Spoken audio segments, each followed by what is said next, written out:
for you, Steve. I love you, Steve.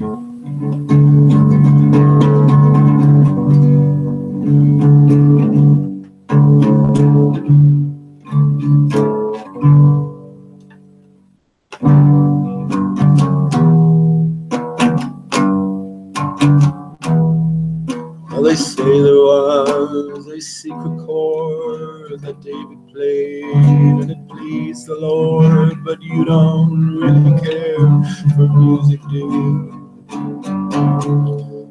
It goes like this: the fourth, the fifth, the minor fall, and the major lift, the baffled king composing hallelujah, hallelujah. Hallelujah,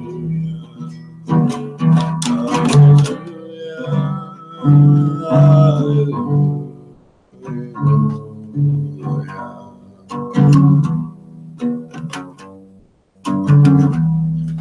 Your faith was strong, but you needed proof.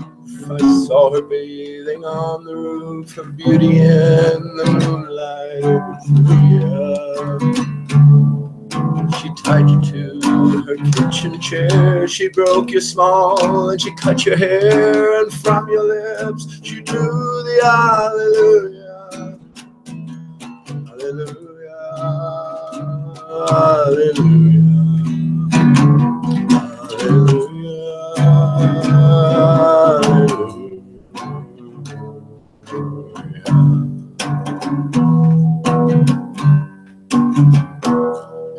Well, baby, I've been here before. I've seen these walls and I've walked these floors. I used to live alone before I knew you. And I've seen your flag on the marble arch, and love is not a victory march. It's a cold and it's a broken hallelujah, hallelujah.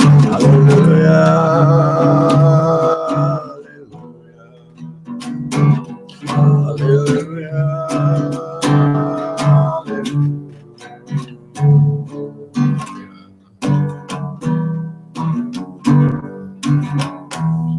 well, there was a time when you let me know what was really going on below, but now you do not show that to me, do you? I remember when I moved in you, the holy dove was moving too, and every breath we drew was hallelujah, hallelujah,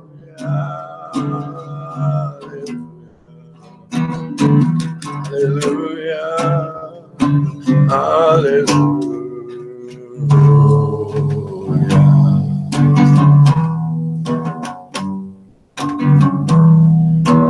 Maybe there's a God above, but all I ever learned from love was how to shoot somebody who outdrew you.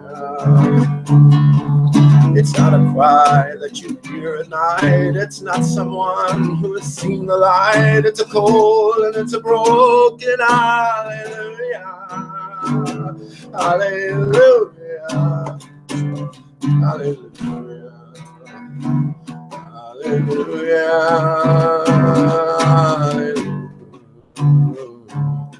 hallelujah, hallelujah, hallelujah,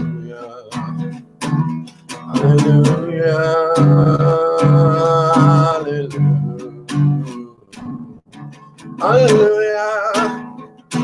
hallelujah, hallelujah,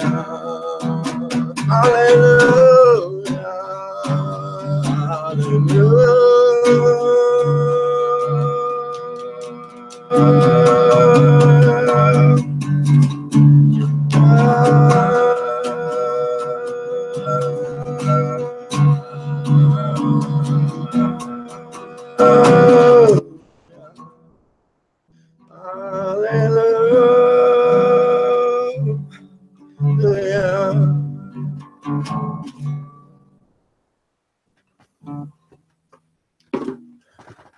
Hallelujah, that's over. Let me catch a bit of breath. The last bit there is anyone who's familiar with the Jeff Buckley version of that, and that is Jeff Buckley version with the lyrics change and everything. he draws it out at the end, and you have to take a deep breath in the end, and I forgot to take the deep breath, so I had to break that halfway through. How you doing? Greetings to all. I hope that came through okay. I titled the hangout, or just the chat, Flat Earth, Hallelujah. For that very reason, I tend to do that. So I sing a song to start. That was for Steve, my beautiful boy. We sang that way before. I know it's become popular again in the last few years, but we were singing that. I don't know, maybe when was he? 4 or 5? 4 or 5. So that would have been 10, 11 years ago now.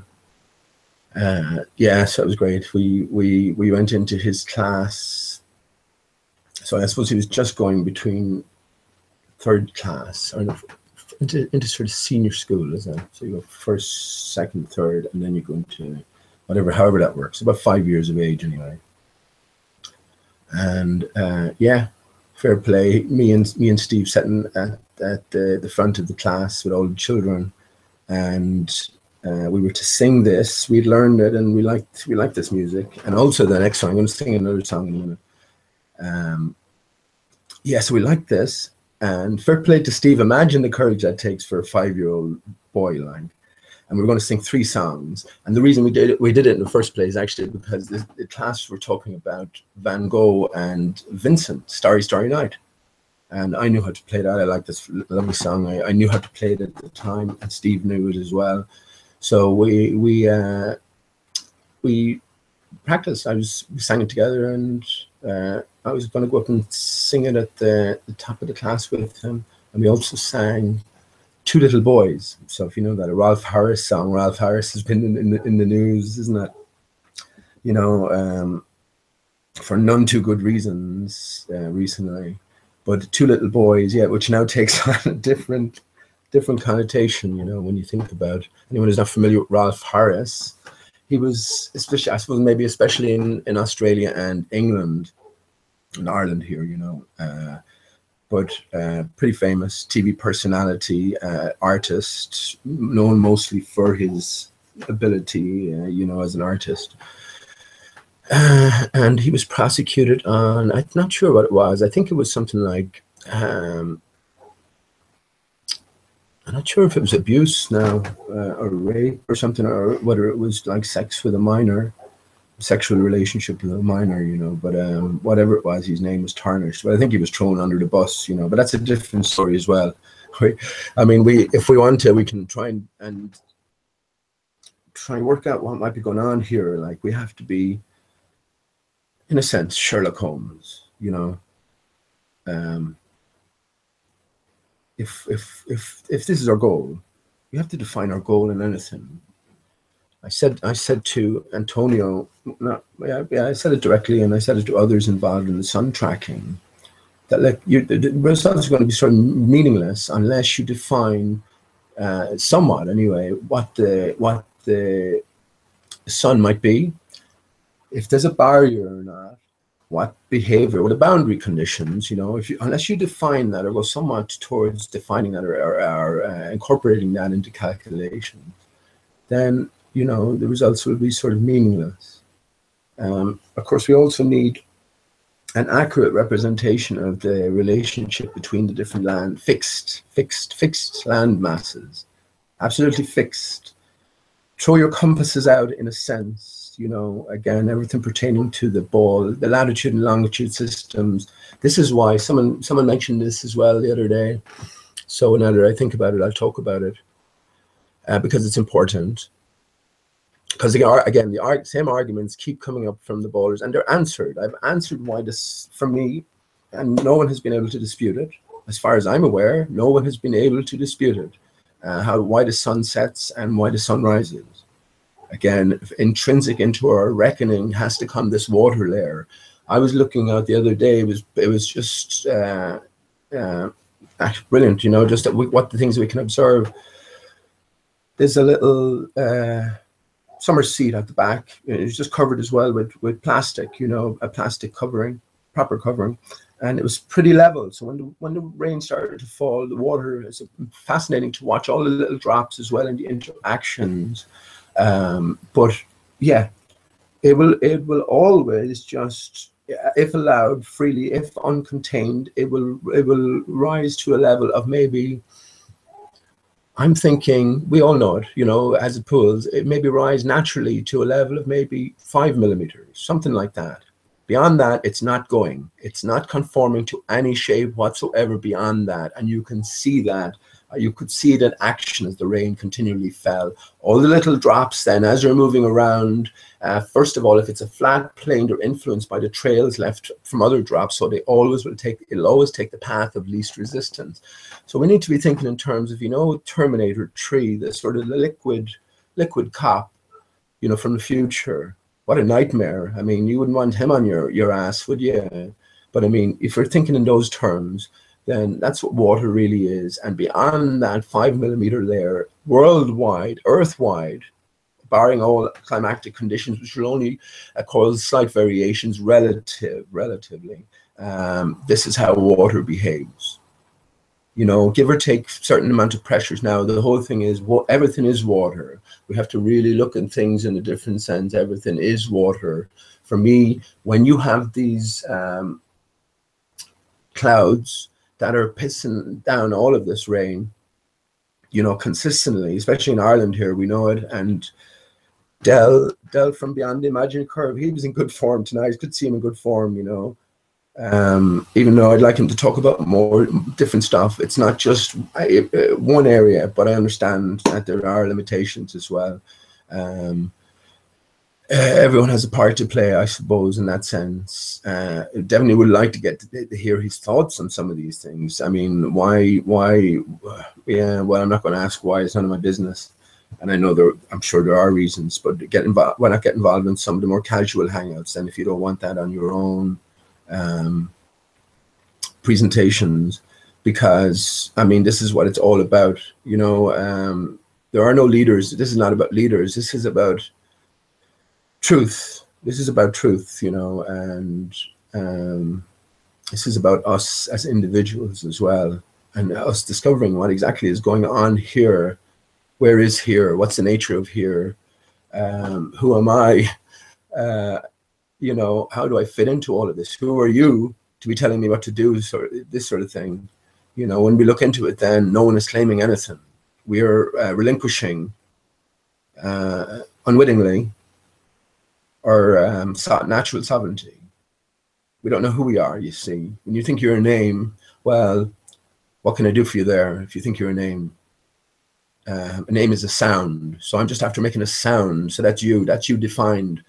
Come on. This is how they operate as well. And if you, in a sense, and again, I'm talking to myself at all times, but in a sense, if we understand this, understand ourselves, right, and not understand anyone else, then you'll find that the game changes. When the Masons, this is the thing about the Masons and the widow's son. However you might phrase it exactly, I'm not sure how the exact phrase goes, but here's the thing. These people understand the nature of these commercial courts. This is what it is. They're summoning the legal name. They're summoning the dead unless you have committed a crime. And even if you have committed a crime, it turns out, they don't have jurisdiction. They're solely commercial courts.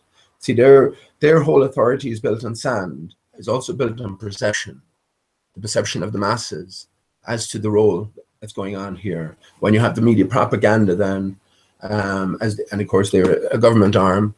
Every country has its state-run television station as the main station. Every country, and that's been diluted down now in a big sense. But and that can't be a bad thing. It's another thing I wanted to say about changes. We don't know where we can. And I look forward to someone defining for me now where I am. Right? That's what I want and where I came from. So I look forward to someone being able to define for me exactly natural conditions. So when I look at the, again, this is part of my evolution and thinking, but when I look at the chemtrails now, I don't look at them at all in the same manner as I did, because I think we have to sort of redefine again boundary conditions.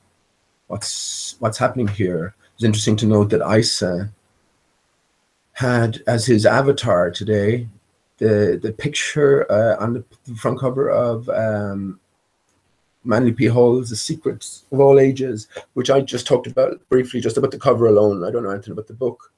It's interesting that he had that on his avatar today. Now he may have had that before. I'm not sure if I recognize it or not, but that was just interesting in itself. I thought I made some interesting observations about that. I mean, everything, if this sort of symbology and iconography passes down, I'm going to say in inverted commas, through the ages, but passes down from year to year, and tradition to tradition, especially esoteric traditions, or the hidden away, the club traditions, if you will. These are people with inside information. This is what it is. The game is rigged. The game is rigged. So don't sell yourself short. If you sell yourself short, the only one out of pocket is yourself. Simple as that. And yeah, we're dealing in different currencies as well.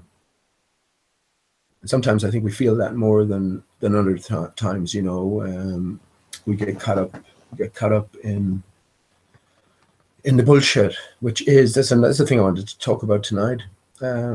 People like Jamie. I have great time for Jamie. I love Jamie. I think he's a great man, in the sense that he's so young and his mind is so open to all of these different possibilities, and the fact that he's accepted some of these possibilities as reality and dealt with it in a very, I would say, positive manner. I know you can only know a certain amount through the computer, but yeah, it's a great credit. And just as I know the children will lead us home, my own son will lead us home. Yeah, it takes a lot of strength and courage for anyone at all, to sort of come to this point of realization. It's only the biggest thing ever, so I don't think it sinks in sometimes. And it can be overwhelming, especially when you find in reality the people that you care about convincing the most least want to be convinced, least want to lend you an ear. So that's tough as tough can be, so we have to take a step back. This is the thing, and it is, I'm not going to say it's deadly serious, because I no longer look upon death as in the same manner. Time is funny, isn't it? I mean, lots of people will be able to, I'll get back to the original point in a second as well, but time is funny because lots of people will agree that time, especially the last few years, just seems to have sped up no end. The way I reckon it is, in a different sense, it hasn't. Like the minutes, the seconds and the minutes drag, but the months and the years fly by, and again, it's all about defining terms and defining what is real anymore. I think once we can settle on certain things anyway, this is why I'm saying that we always have to make a call. We have to make a personal call. When I come on here and talk about no one dying in 9/11, well, no one usually dies as part of a drill and exercise regime, or this is not what's par for the course. Someone may have died, but if they did, it was accidental. That's one thing I'm sure of. Now, can I prove that? I think I could prove that absolutely beyond any reasonable doubt to any individual, and actually very quickly I could do that. I wouldn't need a court case to, with months of preparation to do that now. Well, I've done that research. So if I had to convince anybody at all, that 9/11 was a complete media and government hoax, a government-controlled hoax, or international. It was international. All governments are connected. These are all corporations. So there's one corporate head. Thank you for reminding me now. I'll type that in. Actually, I'll just type that in quickly. That's Unilever is the word that came to mind. So if I just type that in, that remind me. Yes, they're all controlled, and they come under the same umbrella. Again, the octopus. The octopus, the way I see it as well, think about the octopus in terms of the ball. Think about the octopus. It's like the spider, isn't it? So you have the one core center that's isolated from the rest. That's why we can't go near the North Pole. You can't go near that. No, when I say that you can't, I think that's another area. I am of the mind that the North Pole has been open for us since 2011. And I might, if I remember to talk about why I say that, I will, but I don't want to dwell on that. So just the octopus that we all see associated with this, like dark conspiracy world we're living in. If you think about the octopus in terms of the dome, the barrier, you have I was shown last night the Orlando Ferguson map. So you have the octopus head, the spider body, and then you have the limbs going in every direction. Funnily enough, an octopus has 8 limbs. I like what Millennium has to say about 8 and 88. You can't go beyond 88, no further up. 88 miles, maybe. I think it's that close, Mommy, if not closer. A number I'm thinking is 111 kilometers. But I just saw some footage from Dan Dimension today, and it looks even much closer than that. And I'm happy to say that everything that I've been thinking and talking about after looking at nighttime balloon footage, yeah, I'm staying. I haven't shifted. I haven't been nudged off any track. I can say that to you. So yeah, it can be overwhelming.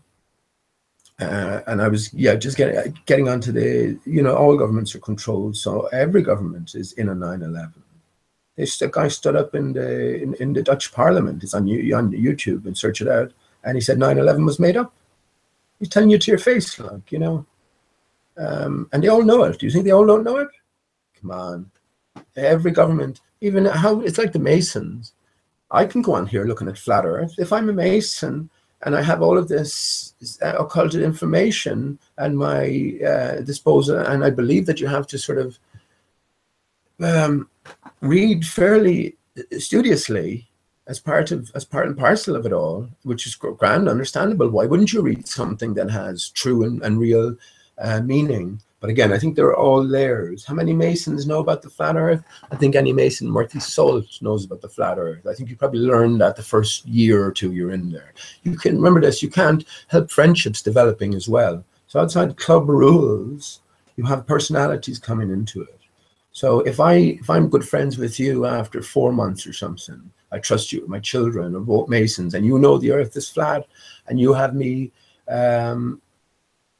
You have me after everything we've talked. I've talked to you about my children. I've talked to you about my heartaches, my deepest fears, and you wouldn't tell me the Earth was flat, you fucker. Fuck you. You know what I mean? You know what I mean? That fucking changes everything, man. That sort of thing. So that's the sort of thing that would happen. You know what I mean? So I think it's bread and butter stuff. Again, it's a secret known by millions. Now, how deep that secret goes, well, I think once you learn that, then you have to go further, don't you? And you have to be, again, as part and part of Masonry, you have to do a certain amount of reading and research, and going through a certain amount of rituals or whatever. So, you follow the club rules, but you opt to join. That's why they have no authority over us. So when Masons can go into a court and effect verdicts, they can do this on the back. They can do it lawfully, because they can. I think it's all about karma as well. You have to have your hands clean, right? So if they understand that the whole system is a fraud in the first place, and they've done their due diligence, or they found out the easy way that, the legal name, for instance, is a legal vessel, and it's owned by someone else, it's copyrighted by someone else. I was just thinking about this tonight. It's exactly the same, as far as I'm concerned, and many others as well. It's exactly the same as you using the McDonald's name that is trademarked, and copyrighted. It's official. So if you use it, right, then you have no standing, because all they have to do is produce the paperwork to say that, look, we have this registered. Where's your authority to use that? Especially when you're using it, not in common parlance or anything. They can't control that, you see. It's when you're using it in a commercial sense. It's all about commerce. When you have a driver's license, you agree that you're engaged in commerce. You're engaged in labor for profit, you're engaged in the service industry. You're no longer traveling. And, you know, this is all about terminology, and this is where their wordcraft or their magic spellings come in. This is how it works. So again, we have to know ourselves, know thyself. So again, all of these truths are known, I think, up to a certain degree anyway. Beyond a certain point, yeah, I think you have to die to get a full grasp in it. Although I do think that, you know, movies like Flatliners, all that stuff, anything you can imagine has been tried and perfected at this stage. So, and again, we're coming from a completely different place anyway. Which is what I heavily suspect now. We're only going back 400 and odd years before there was a massive change, transformation that threw us back into the Stone Ages, if you will.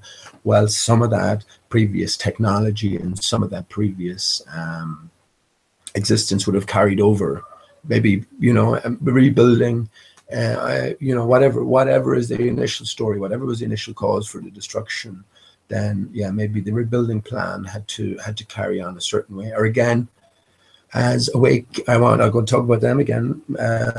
Awake Souls and Event Skeptic, they have some excellent material, and again, they're pushed away to the back. People don't want to sort of deal with them when they have excellent material, but what they do is they bring the Bible into it, they bring religion into it, which is fair enough in one sense, but it can soon, you know, overawe you. It can soon overcome you once a certain level of let's say friendship develops. Well, then if you're not going to go along with the religious aspect of it, there's going to cracks are going to very quickly appear, and yeah, that's not good. So yeah, this is any newcomer, especially any young person who this is thrown straight in the deep end. So we have to sort of work our way through it slowly, and start asking a few pertinent questions. I think depending on the mindset you're under. This all started regarding Jimmy Savile, so and Ralph Harris actually. And Stephen, yeah, my son, when we sang those, and Two Little Boys. So we sang that song. Two little boys had two little toys. Each had a wooden horse. I haven't sing that in a while, actually. But yeah, then I went on to Ralph Harris. Then I went on to the abuse. So an image is put before us, but when you peel back, when you look behind the image, and it was always that way as well.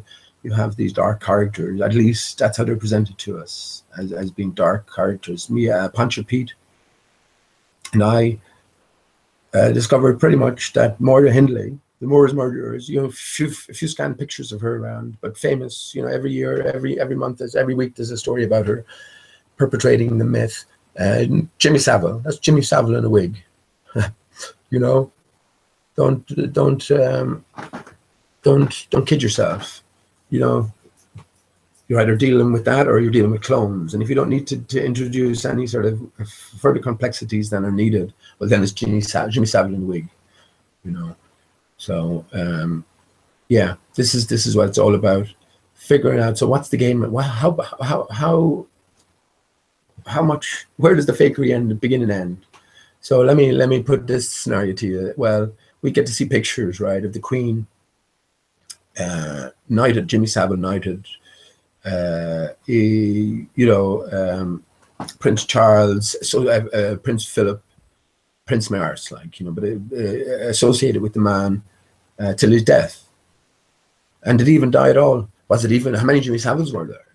There's clear evidence that there was more than one. And if you think about how good how good lookalikes can be, some of the best, you know. So now pick the best. And I think when you have millions involved, pick the best and do a little bit of Hollywood magic, Pinewood Studios magic, and lo and behold, yeah, to the unsuspecting eye, that's Jimmy Savile. Looks a slight bit different, but that's Jimmy Savile. So again, we don't get to see those pictures. No one gets within a mile of the Queen without everything being known about you. What color your what did Del call it earlier on? Your budgie.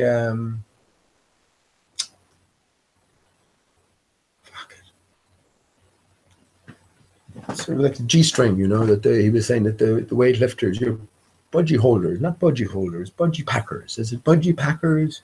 Think of it anyway. You know, you don't get within a mile of these royals. Yeah, so the fact that Jimmy Savile was led anywhere near them because he was known to be an abuser from the start, as the story goes. Morrissey is also connected with the song "Panic on the Streets of London." So maybe this is all part. I know Morrissey is part and parcel of the Princess Diana hoax. Again, all ritualistic, symbolic. So I know he was part and parcel. He was good friends with Princess Diana, and he left also hints in his songs beforehand.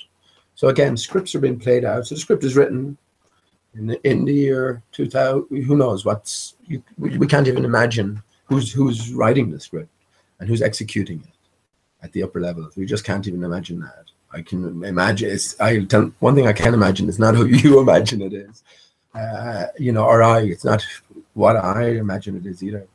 But maybe some imaginings are closer than others. You know, if someone thought, for instance, that the governments were deciding things behind closed doors, they're far cry from the truth. You know, I can imagine a little deeper than that. Yeah. So again, you have to be a sort of Sherlock Holmes and ask yourself the question: why are we getting to see this thing? Why are we as researchers, not researchers, what are we, just people looking into stories, trying to find out some sort of truth? And that's what we have to define as well for ourselves. I mean, what are we looking for from this? What's our ultimate question? What questions have we to ask, and of whom? These are the bigger questions. What is real is the overwhelming question, I think, these days. What is real? And even the weather. Is the weather, again, the sun is unnatural to me now. This current system is not reflective of the natural system, right? So let's say, for instance, you broke your bike, right? Your bike still works. You have a little wobble in it. The brake is a bit loose. You damaged a few bearings, that sort of thing. Smashed a light. Well, you know, it's just sort of wobbling all over the place. And in a sense, isn't that what the luminaries above us are doing? So wobbling all over the place. So yeah, if we want things to be back to initial conditions, then you fix the bike, don't you? So once you fix the bike, you have pretty much the same thing, but you have all the world of difference, don't you? It makes all the world of difference. And again, if we're getting back to a state of repair, well, we have to define, well, what is a natural state? And if you incorporate giant trees into your thinking, well, then you have a picturesque panorama painted in your brain, haven't you? I hope you have, anyway. It takes imagination to think that that the spinning ball has any validity. That takes wild imagination to believe that. To know that the earth is flat and stationary is simple, isn't it? Think about it. So yeah, again, talking in circles, but getting back to the main point. Water, yeah, looking at the water, 5 millimeters, that's even maybe a bit generous, but no, in and around that. Again, depending on the material. So if it's a non-porous material, this is what you're going to get. When it gets beyond that, when it starts to build up beyond that, then it will look to level out, and it always does at every opportunity. But it'll always take the path of least resistance. And it's again fascinating to watch the little droplets, millions of them. Well, maybe not millions. I counted them. 439,237 and a half. There was one that was pretty small. So I had to give that a half. And it's only when I looked again, that I could see that there was fucking millions of the things that I wasn't counting at all. I just wasn't looking close enough. So I abandoned the whole project. But yeah, I mean, you could see all the little tracks interacting, and water constantly, again, just straight away, immediately. And especially when the sun came out then at a certain point, or it wasn't the sun come out, it was sort of like twilight. But looking across it, because I was sort of level with the roof, with the top of it, just a perfect mirror. And for all the world, it was like that material that the melty guy, what's his, the melty guy, the melty cop in Terminator 2. You know, at the end when he's, or at any point when he sort of dematerializes and just fuddles into a puddle, that sort of thing. And you could see that reflective nature of that water, right? So if that water is above us, right, you have an electromagnetic, and we have examples of this. You know, again, I'll requote what I said. Nick Fouquet Word posted a video. I might look it up. You can look it up yourself as well. But it just shows maybe in the 70s or something. And as I recollect, it was just sort of a magnetic field, pretty strong one, you know, big powerful magnets for the time. And it was set up in a circular fashion, circular magnetic field. So wherever you put anything in, a frog was the main thing, and then a strawberry, a few other things they put in. Water was the main aspect as well. I think it had to contain some, no, I didn't think so though, and maybe not completely, you know, but anyway, that was the main aspect in some of these materials. But yeah, straight away, everything went to the center. So no matter where you put it in, I imagine, you know, in the bottom, anywhere, in the sides, everything just goes to the center, you know. And if you can imagine that on a much grander scale, this is the apple. This is the apple of Adam and Eve. This is the fall of man. No, not Adam and Eve. That's a different apple, actually. But the apple for me represents the toroidal, I guess what are you going to call it? The magnetic field. Just that's natural, and that's demonstrable, you know, and it's holding back the waters beyond, and everything inside is tending towards a center point. But that's because we're exposed to this magnetic field now, this ether, you know, because the system is broken. If you imagine the giant trees there and the massive canopies, you know, and the different distributions of this magnetic field, if you will, a different distribution system, then you can see anything living under it would be living under completely different conditions, you know, absolutely different conditions. This is what I think light is as well. So when you introduce the sun's energy, right, interacts with the the word, thank you, Ethel, a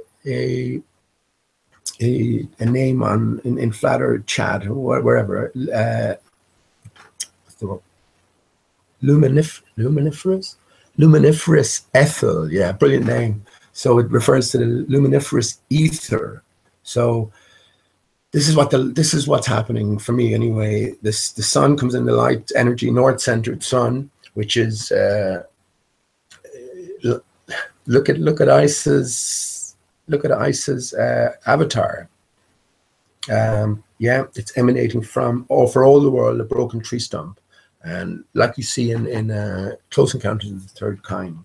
So this light energy is going up, hitting the barrier, and being reflected around, and everything that we see then is a light show based on that light. Everything. That's what I'm saying. Everything. The moon, the stars, the planets. Now, whatever. A few other questions there that need answering, but that's the way I see it. And it's all about this perfect mirror, like contoured barrier. It's contoured in a specific way. So if you imagine the toroidal field coming out in all sides and the earth in the center under perfect working conditions, then you have different conditions than if you cut the tree both ends. So you could see the octopus then developing, couldn't you? You could see the center sort of collapsing on itself, and then the arms still splaying out, you know. So we have become accustomed to these conditions, whoever we are, whoever the hell we are. Like, this is not the end.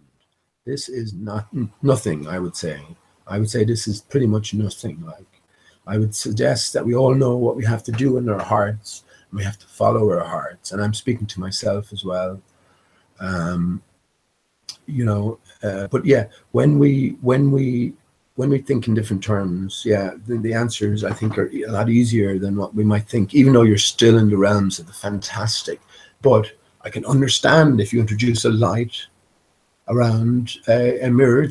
We can all do it. You can do all of these things. You can see how water behaves.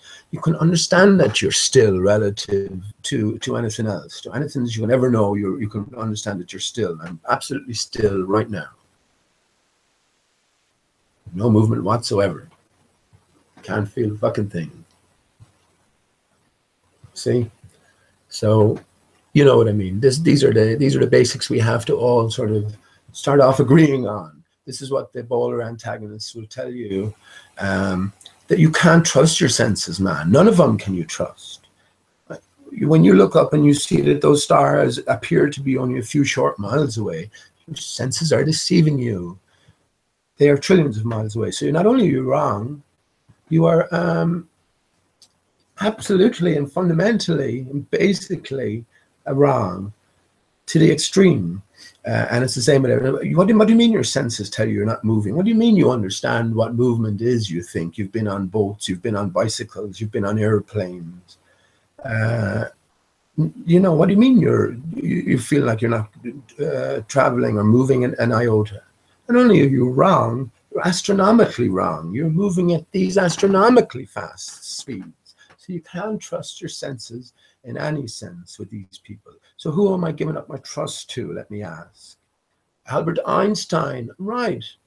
Let me take a look at the man himself, first of all, because it's so complex, the stuff that he has to offer up, that apparently when he brought it out, only 4 people or something like that in the world could understand Einstein's special, is it general theory or special theory? I think the general theory came out first, I think, and then he specialized. I could have that the other way around, 1905.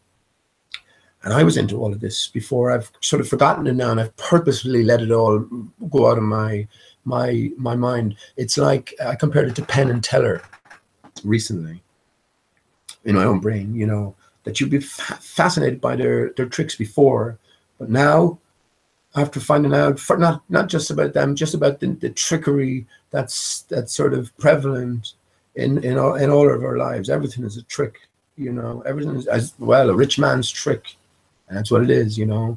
You are sovereign. It's about time, you know. When I say sovereign as well, we have to use words, you know. There's no authority over you. You are the authority. So if you do not consent to anyone telling you that you have to live by these certain rules or certain standards, well, that's down to you. You do so willingly then. And this is, again, tying back in, I think the North Pole, the North Center is open for us since 2011. And we won't get in with a passport, though, you know. This is part and parcel of it. And yeah.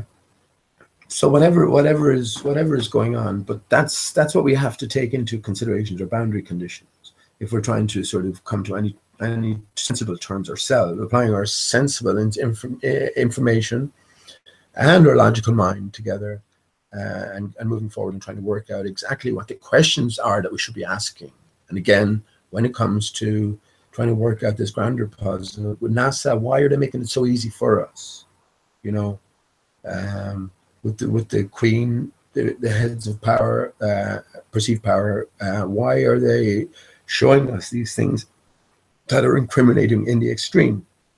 You know, flat Earth, even, why has it been dealt to us in the way it's been dealt to us, and why is shit happening now the way shit is happening now?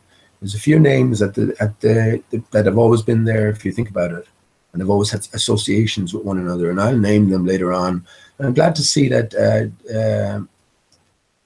Awake Souls and Event Skeptic are naming them as well. You know, but again, they're ostracized for telling the truth.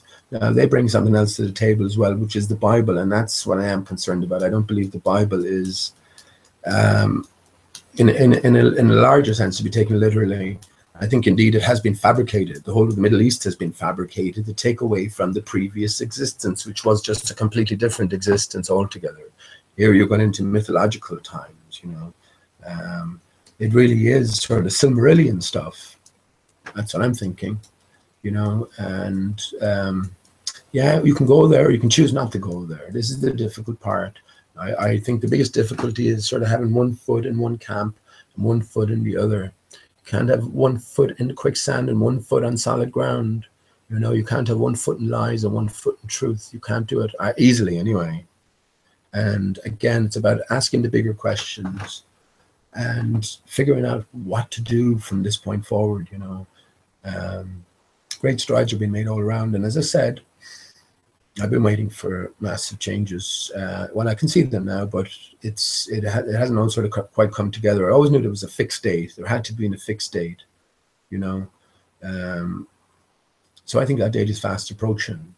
And I think we'll all be in for a big surprise. Absolutely. Well, talk a big surprise. Well, flat Earth is not. Flat Earth will just be like, I don't know. Well, what's a sort of a mediocre surprise? I don't know. A clown jumping out of a huge cake. You know, if someone rolls a huge cake into your birthday party, you're going to think, hang on, there's a stripper in there, isn't there? Or a clown, if you, or a clown if you're a little younger, or a stripper clown maybe if you're, you know, if you go that way, if you're that way inclined. You know what they say about big feet, of course. So why wouldn't you go for a clown if you were a lady? Anyway, yeah, I'll be naming a few names in a bit. I'm going to sing. What I'm going to do now is I have no clue actually if, yeah, just to finish on that.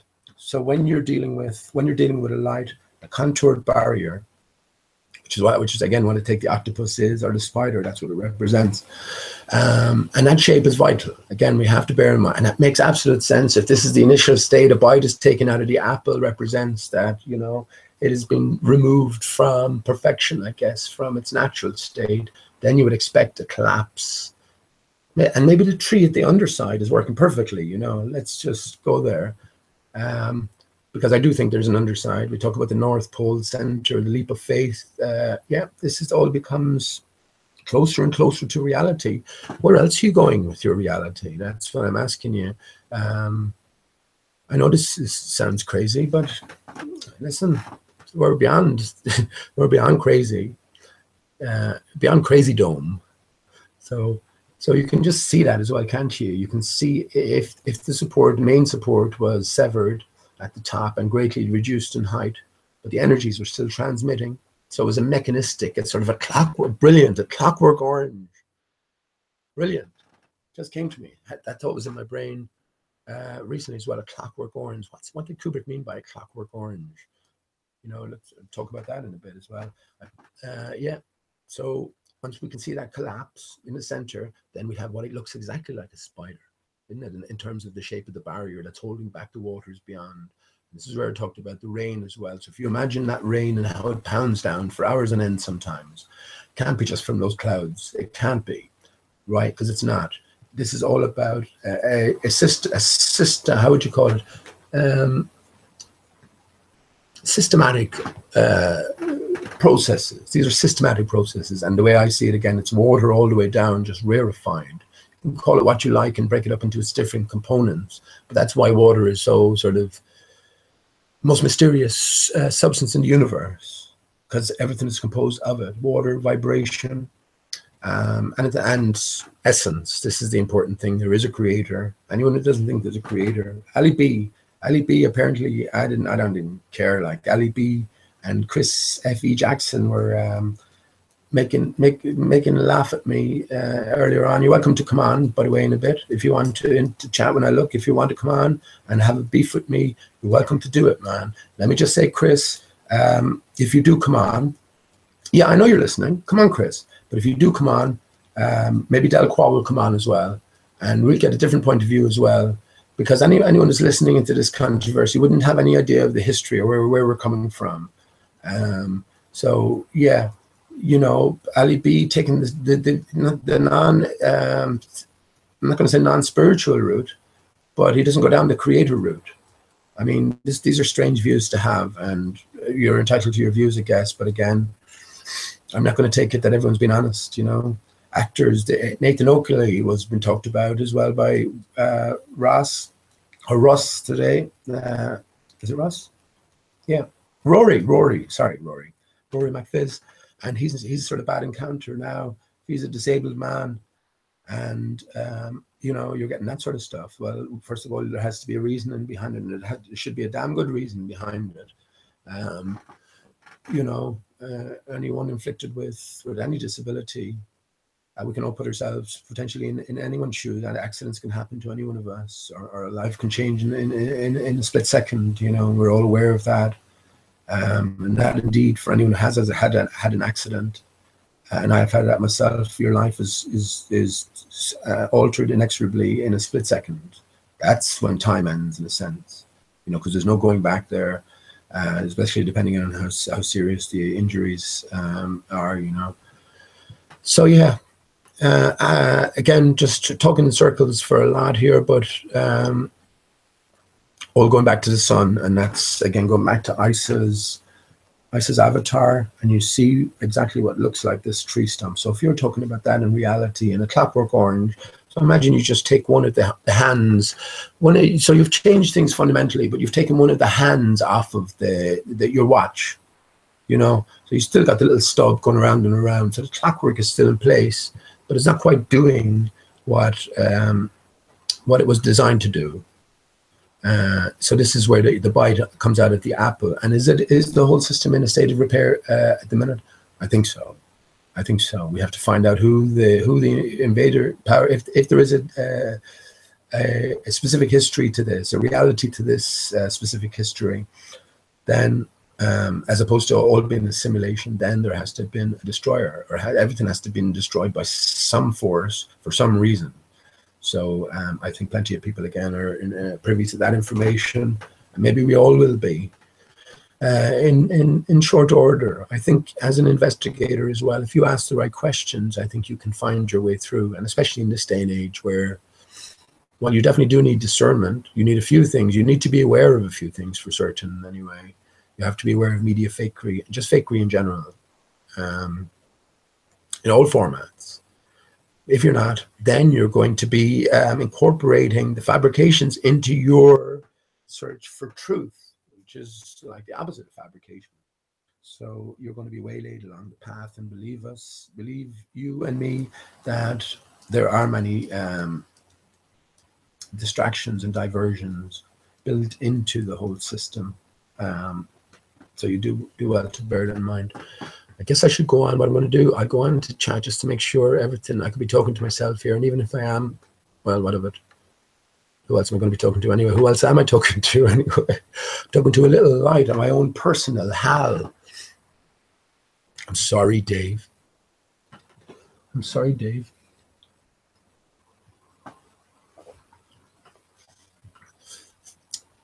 Canned coffee.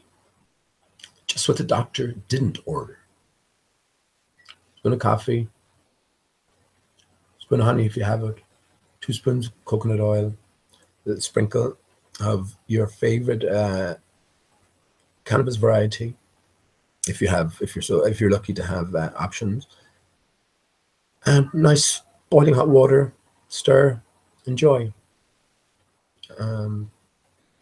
Yeah,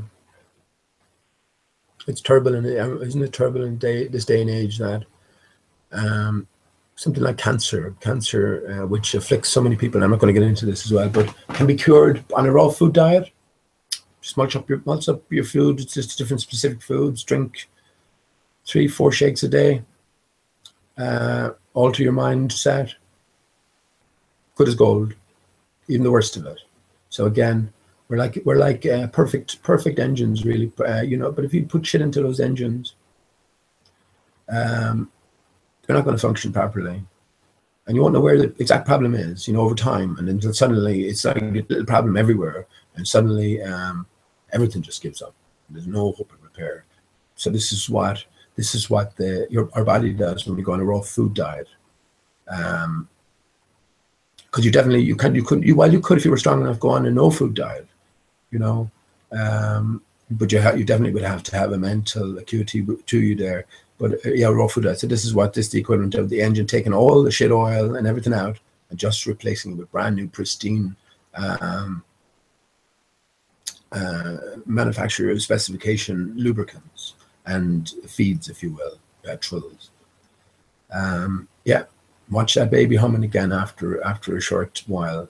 you know, and it's terrible in this day and age that more people aren't seeing these things, you know. Again, maybe we're not all meant to snap out of it. And again, how seriously should we take it all? What should we do? Where do we go? Where do we go from here? Planet is a gun belt in a sea of fear. Okay, so yeah, I drifted a bit there, but I think I got a few things covered.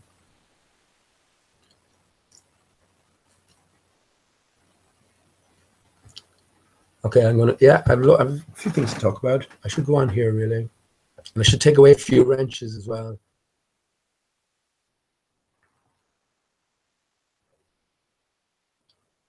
Okay, I'm gonna, yeah, I have a few things to talk about. I should go on here.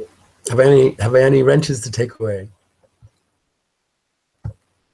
I think Del said, I think Del Qua said last night, I know YouTube has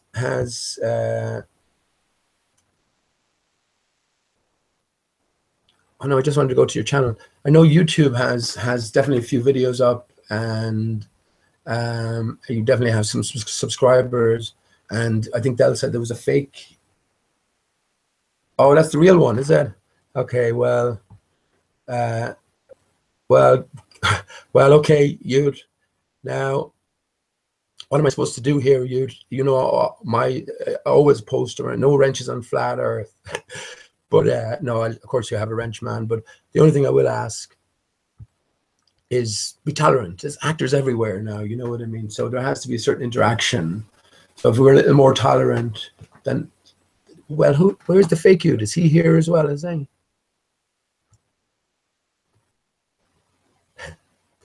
The real and the fake. There's a fake Pete Shea going around as well.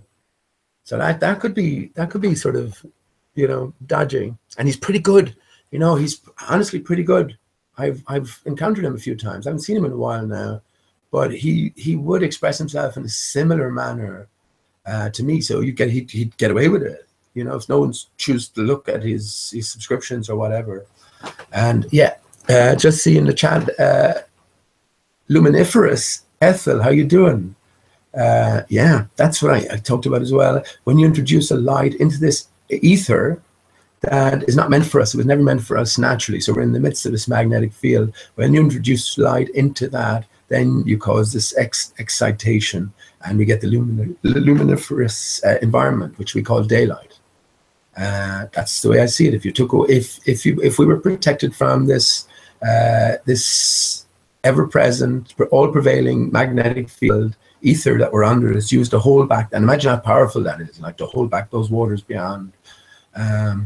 Well, you know, you could see a different development and different growth patterns if we weren't exposed to such forces. And this is where I think the pyramids come in as well, sort of act as a wedge between the ether. So you have null zones, and I talked about this with churches and their copper-lined roofs.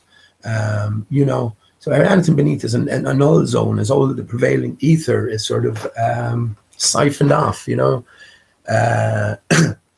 And then once you're inside, once you can hit the congregation with harmonious melodies, which think of the size of some of those church organs, then you can put them into a very suggestive state and beat the fear of God into them, you know, and hence you get more power and more control then.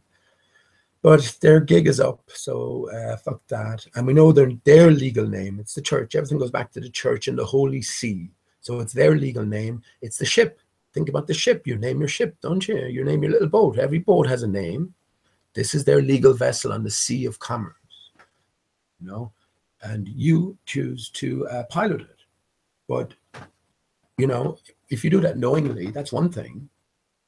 Then you're not restricted, because you are the man, you know, operating. You're acting as agent to the legal name, to the vessel.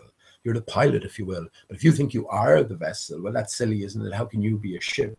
But they'll take it that well, if you want to consent to being a ship, a dead thing, a legal fiction, that's fine by me. I will take advantage of you. Let me see, how should I treat a legal fiction? So, you know, if we're aware of all of this sort of stuff, then the game changes, and we have to be aware of it. You know, this is fundamental to how things work. So that's where the church comes in, and the Holy See. So we are man on the land, and well, ideally you have nothing to do with the legal name, but at the very least you understand that you're an agent to the legal name. So you know, that'll be for your benefit. You know, if I employ you to do a job or to drive my boat or drive my bus, I have to pay you, don't I? There are certain rules that apply. So this is the same thing. But yeah, we have to understand fundamentally what the legal name is. And again, break it down to fundamentals. This is what you need to do. That's the truth of the matter as far as I'm concerned. Same with 9/11. So you don't have to take my word for it. I'm just some other guy speaking. But yeah, I think if you want to know about the truth, especially about yourself, it's an absolutely vital part. That's why I connected in with 9/11 and flat Earth. The 3 prongs. There are 3 prongs. Once you're aware of all of these things, everything changes. Imagine that your family was. Imagine your neighborhood was aware of all of these 3 things. Imagine your country was. Imagine your continent was. You know. So these are all fundamental aspects that I think, as a genuine truth seeker, you know, like labels, of course, but as a genuine truth seeker, we must cross. We must encounter. And again, we ain't getting into the North Pole thinking you're a dead thing. No dead things allowed there, man. But that leads to a whole different discussion. Let me go into chat. Then I'm going to roll a smoke, and then I'll just talk about a few quick things.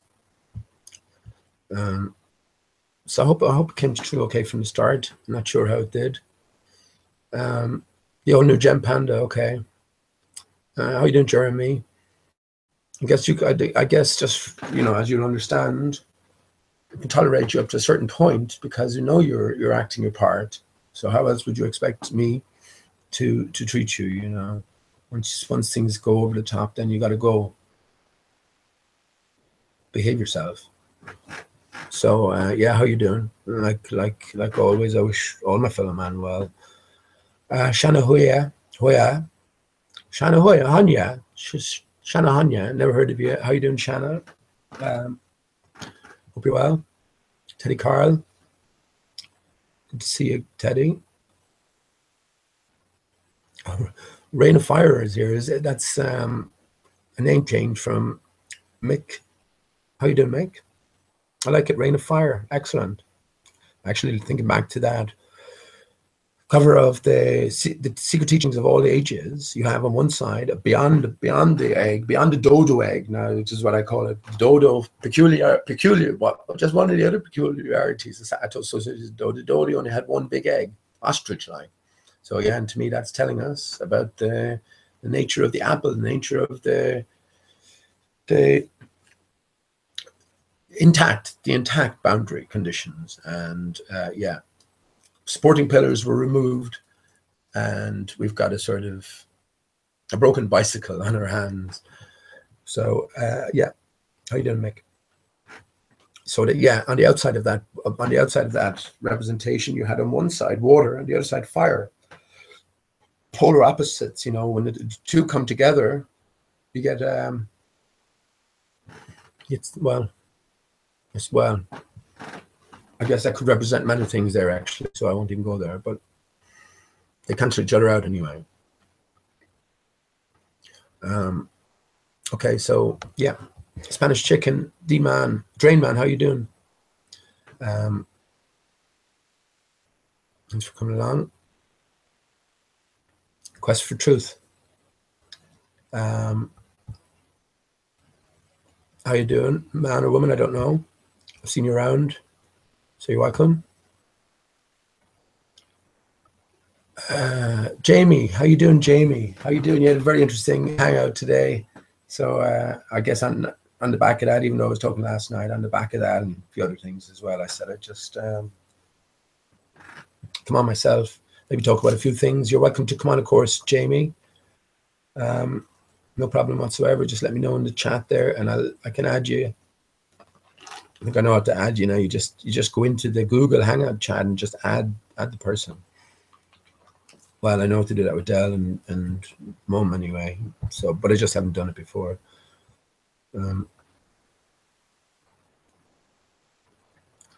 Yeah, I hope everything's coming across okay. Ethel's Carer, how you doing? You say, is it safe in here for old folks?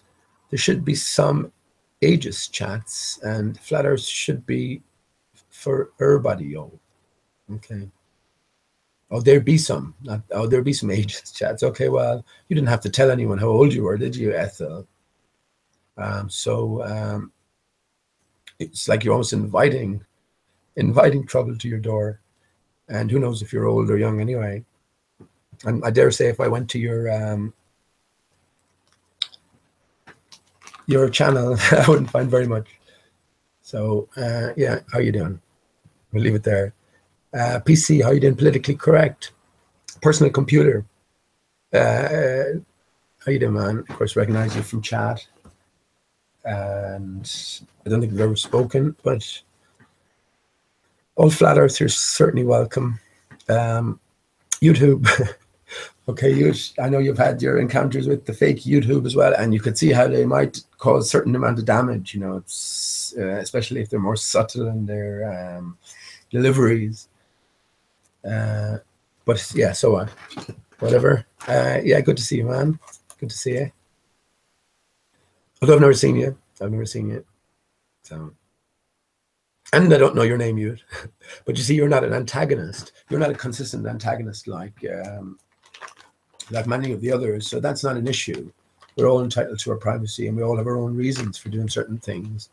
But when you come in and you start making shit of people and making shit of ideas on a consistent basis, and you hide behind a screen name and an avatar, well, that's a different story, isn't it? Of course, you don't mind having a conversation in a pub behind the screen to a guy who's been reasonable and, you know, who's been respectful, like you are yourself. But when the guy at the other side is, you know, behind the screen, who you don't know, starts saying all of this sort of stuff, you thought you were in for a conversation, start saying all this nasty stuff. Well, there's only one outcome to that, isn't there? Someone gets hurt, I guess.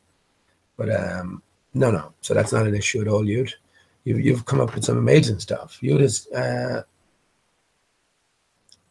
yeah, I know you haven't been posting as much in terms of facts regarding flat Earth reality, but some of the stuff that you have is amazing. I mean, again, the globe is dead in just so many different ways, isn't it? But then again, there's always more to the story. You see, if they say the Earth is a sphere, maybe the Earth is a sphere in a grander sense. You know, again, we have to consider this. I think lying is frowned upon in terms of these. It's all about wordplay, you know, maybe manipulating words to get you to sort of take a certain meaning from something they said. And even though there is deception at the core, you have taken that certain meaning out of it when it needn't necessarily have been meant, you know. So this is the idea. So that's where we got to get back to very basics, you know, very basic questions, very basic use and understanding of language and ideas and words and how they relate to concepts and your idea of concepts. See, that's not a problem when you're dealing with family, friends. It starts to become a problem when you go more official, when you're dealing with your workplace, workmates, club members, and then, of course, especially when you're dealing with authority, who are not authorities at all, they're servants. And we do the servants of the man. They own the legal name, you know. If you're coming along and painting the legal name like you would on the side of a ship onto your own being, well then, you know, that's your issue, isn't it?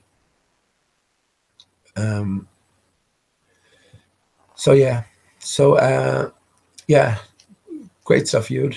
Great stuff. And again, people who are just entering recently are missing out on a lot of the stuff that you used, post consistently in chat.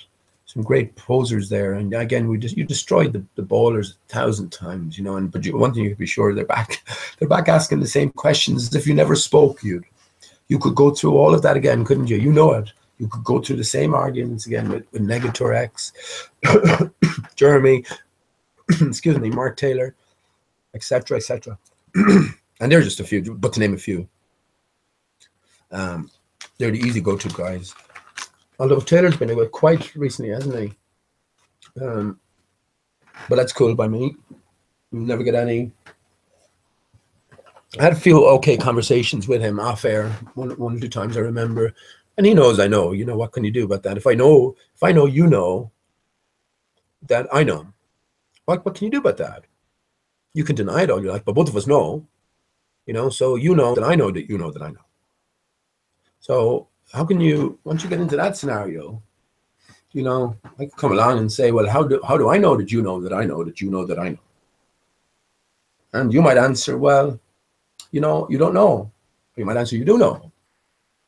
You do know. How I wouldn't know that you know that I knew, that you knew that I didn't know. So, you know, but yeah, so we always end up with just the first one anyway. It's like X's and O's in a sense. No matter how far you carry it, you just go back to, well, you knew I knew. So that's it. That's just the truth of it. You're an actor, you knew I knew. So when I know, you know I know, so how do I relate to you?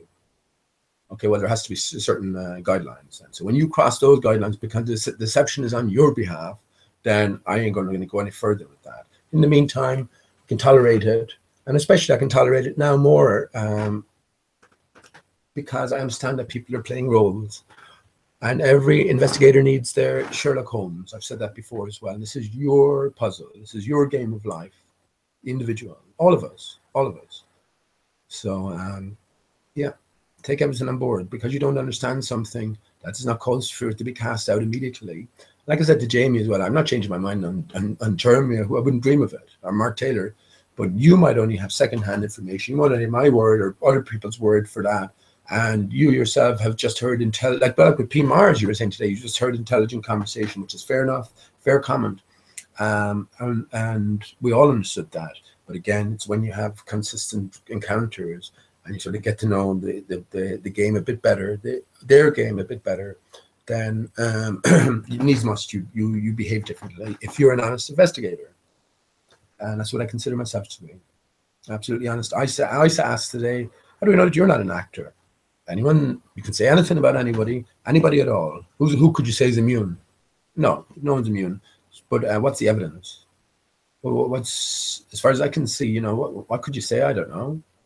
To cause controversy within Flat Earth? Well, But one thing I will say in my own favor, if anyone heard me not willing to talk about any particular topic at all, anyone heard me shouting down an idea that's presented genuinely, you know, but only when you know that, so when Jeremy comes along and starts to pretend, or Charles, Flat Earth Charles, oh gosh, I mean, stuff with that. So when he comes along to someone like Anthony Riley, Anthony I take to be a genuine man, although I have a few reservations about some of his views, maybe transgenderism, the big one. I mean, you can't say that it doesn't matter. Your leader, Theresa May, is a man.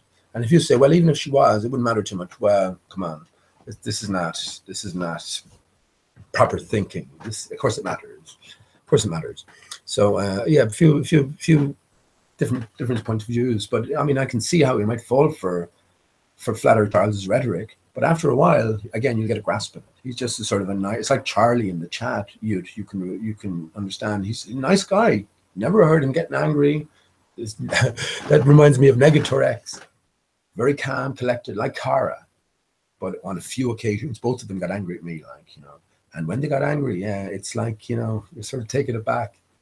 Fuck me, I must have said something. I think one of the occasions was, when I was talking about the mirrored layer. When you're looking at the sunset, how the sunset perfectly explains what's going on here, like, because, and again, to tie back into what I was talking about earlier, which is the reflective nature. If I can see that on the top of the little plastic roofing of the swing or the summer seat at the back, if I can see that water behaving like a perfect mirror and see the houses across the way in perfect reflection, what potentially might be going on above? Especially when you introduce the light. And the reason I could see that reflection in the first place was because there was ample light. there. And the angle that I was looking at it from allowed this as well. So all of these things are very basic and very pertinent factors. So if you think about a light traveling around a massive enclosure, a closed surface area of a contoured nature, this is what I say we're dealing with when we, and it also appears massive as well, but it's not as massive as we can sort of, as we imagine. Different sort of sense of perspective applies above, especially above a certain point. You know, we can see how greatly our area of our circle of viewing, I guess, increases as we go up on a hot air balloon. And that's not to sort of, we know that cameras can capture what we can capture naturally with our eyes, you know. So, but we can see how it drastically increases even when we go up a small distance. So when you go up further and there's no obstructions, no atmospheric obstructions, light will travel. And you introduce light into this fixed barrier, fixed contour, again, squid-like, spider-like. And again, Orlando Ferguson confirmed that for me yesterday. That's exactly what we're dealing with America up at the top, so closer to something, Africa that furthest away, and then Australia up closer again. So again, that was telling me wasn't giving it any dimensions, but it was telling us the contour, the general contour.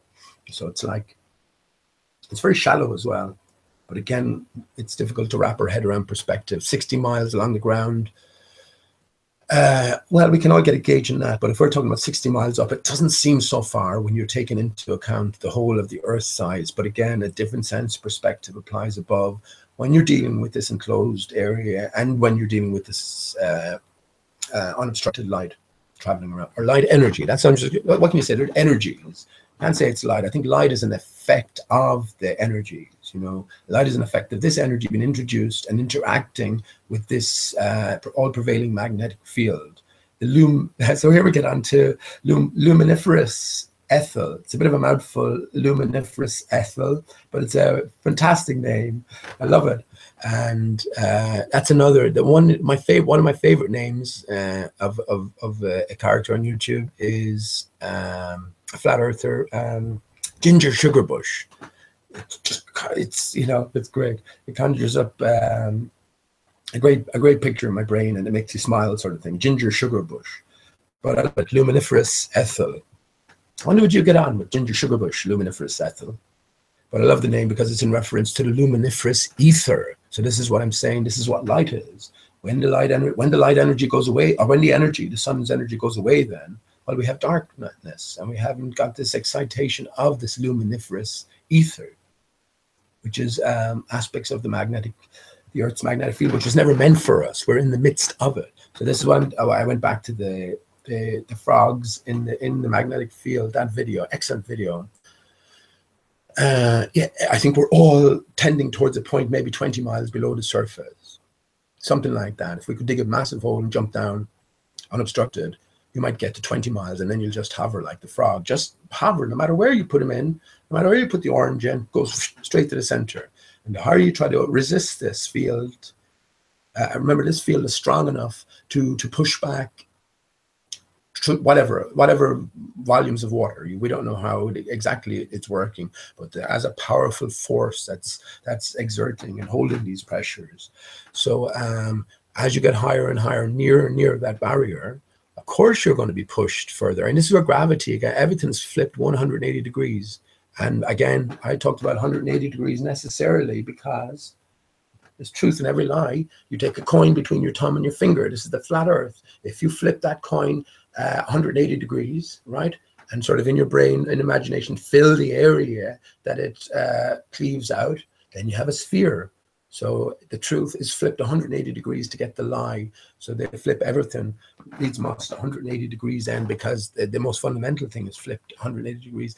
That's almost a code as well, in the sense. Again, to understand that the Earth the sun travels in an elliptical fashion, or the track in which it travels around is elliptical, if you want to put it like that. Oh, I just had an idea. I just had another visual now of what the track, how a better way to sort of to describe it. So I'll get back to that in a second. Yeah, so the track itself is elliptical. I don't think we need to engage different gates, different sort of Pac-Man style, or different dimensions that the sun is disappearing into and coming out of. I don't think we need to do that. I can't see why we can just, alter our perception of things. And the sun, we need to alter the map as well. Again, we got to throw out everything. This is where the dodo comes in. This is why the dodo wears a checkerboard dress.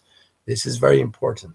This is why Masonic checkerboards are on the floor, because this is the earth we're standing on. This is the compass, or the square. That's what it represents. So this is why the dodo wears a checkerboard dress. The Cartesian coordinate, or grid-like coordinate system, is in play, with the north center just simply being a point where all your compasses will point to. So we can see that altering fundamentally the overall sort of picture of things. So when you combine the different landmass arrangements, the elliptical orbit of the sun around this track, so it's the nature, the shape of this track, if you will, that dictates the sun, or it's sort of a bit of both, I suppose. Is that it's a sort of symbiotic thing. But yeah, it's elliptical in fashion because they've reversed everything. So the earth is now traveling around the sun in an elliptical fashion. The sun, a stationary sun, the sun is traveling around the stationary earth in an elliptical fashion. We can take these things for truth as well, because ordinary observations can clarify that. So everything is pretty much flipped 180 degrees as a general rule. And maybe it's a code, Again, the Beatles give you the code about, especially in Alice in Wonderland, it's all about wordplay. One word can mean more than one thing. And always does mean more than one thing, but it can mean multiple things. So but it's about you getting the context and then applying it to your investigations. So sorry, so again, getting delayed. I'm going for a cigarette first, so I'll go through the rest of the chat. So yeah, nice to see you, Luminiferous Ethel, excellent name. So thank you for that. And that's what I make the light daytime out to be. This light energy been reflected around. Again, the barrier will act as a perfect mirror. So this is what the stars are. The stars are sunlight. Stars are energies emanating from the sun, which are bouncing around, but above us. It's outside of our angle of viewing, so we can't see it anymore. But yeah, that's what the light is, I think, then. In this all-prevailing ether, which was never meant for us, again, with the giant trees in place that wouldn't have played a part in any of the life beneath it. With the interaction of this energy and this luminiferous ether, and hence we have light. So cool. Del is here again. How you doing, Del? Good to see you, man. I'll put in the link in a few minutes, and I'll give Denny, if you want to come on, have a little chat. I'm just going to have a cigarette, maybe go through a few things briefly, and I know it's getting a bit late as well, so I think we're okay for a while. Okay, so moving on. I hope I haven't missed anyone or gone too far down. Jamie, yeah, good to see you, Jamie. You're a busy man these days. Sure, why not? But again, you have to be aware. You just have to be aware. I can't say really anymore. You can mistrust me all you like. It's not. I'm not asking anyone to take anything that I'd say for gospel, but that's my true advice. Just be aware. You have an open forum, open format. Yeah, that's not liked, because anywhere cohesion or anywhere open investigation can be allowed to propagate, then the truth might be garnered, too easily, and then rallied around, in a sense. Personally, it's all about the individual as well. We're rallying around the truth of our brain, so this is our journey. So I'm definitely going to miss someone, because there's lots of chat. So hopefully, I knew it, and I'm glad I caught you. And great to have you here, man. I missed you so much. I haven't seen you in ages, and I actually saw you recently, but I haven't seen you in ages and ages. Asmucus fisting felch.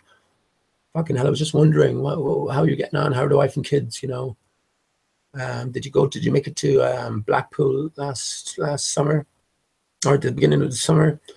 How's Mrs. Asmucus fisting felch? I mean, I know she was reluctant to take on that name at marriage, but it was love. What can you say? It's true love. And the kids, I mean, it is difficult. I sang last night about a boy named Sue. It is difficult. it is difficult pointing, being given these sort of names that you associate with a different gender. But I can just imagine your kids, John and what was it, Rose, John. I can just imagine the roll call in school in the morning. I suppose it would give F. Yeah. John, hang on, John Farthing. Good, you're there. Here, sir. I'm trying to think of another. Mary Fartridge. Good. You're here. Okay.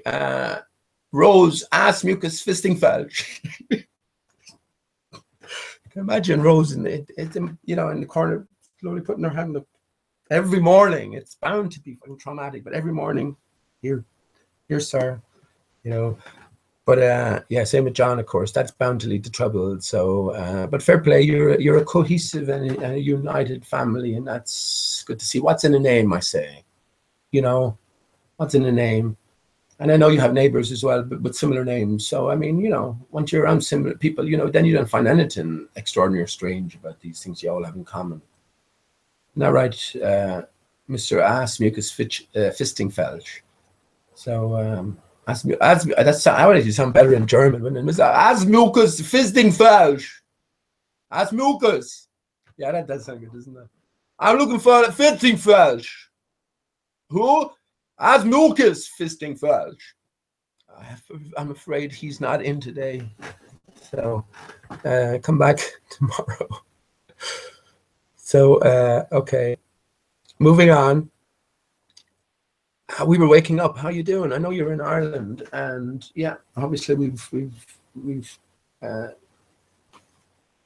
across each other before. So yeah, good to see you, man. I'd like to see a name to the screen name or something. But yeah, welcome, of course. And anytime you want to have a chat, I suppose, feel free. Chris Truth Seeker, how you doing, Chris? Nice to see you. I know you were in Jamie's chat today. I had a little tete-a-tete with who was it? A multi-tom-tom. Yeah. That's a problem, isn't it? Multi-tom-tom, I'm sure, has a wrench here. I don't like about wrenches, isn't it? So, yeah, that's a difficult one, isn't it? I guess, again, the same will have to apply, Chris. Just please use it as a very minimum. I don't mind certain comments, but others, it's just to define that line, I suppose.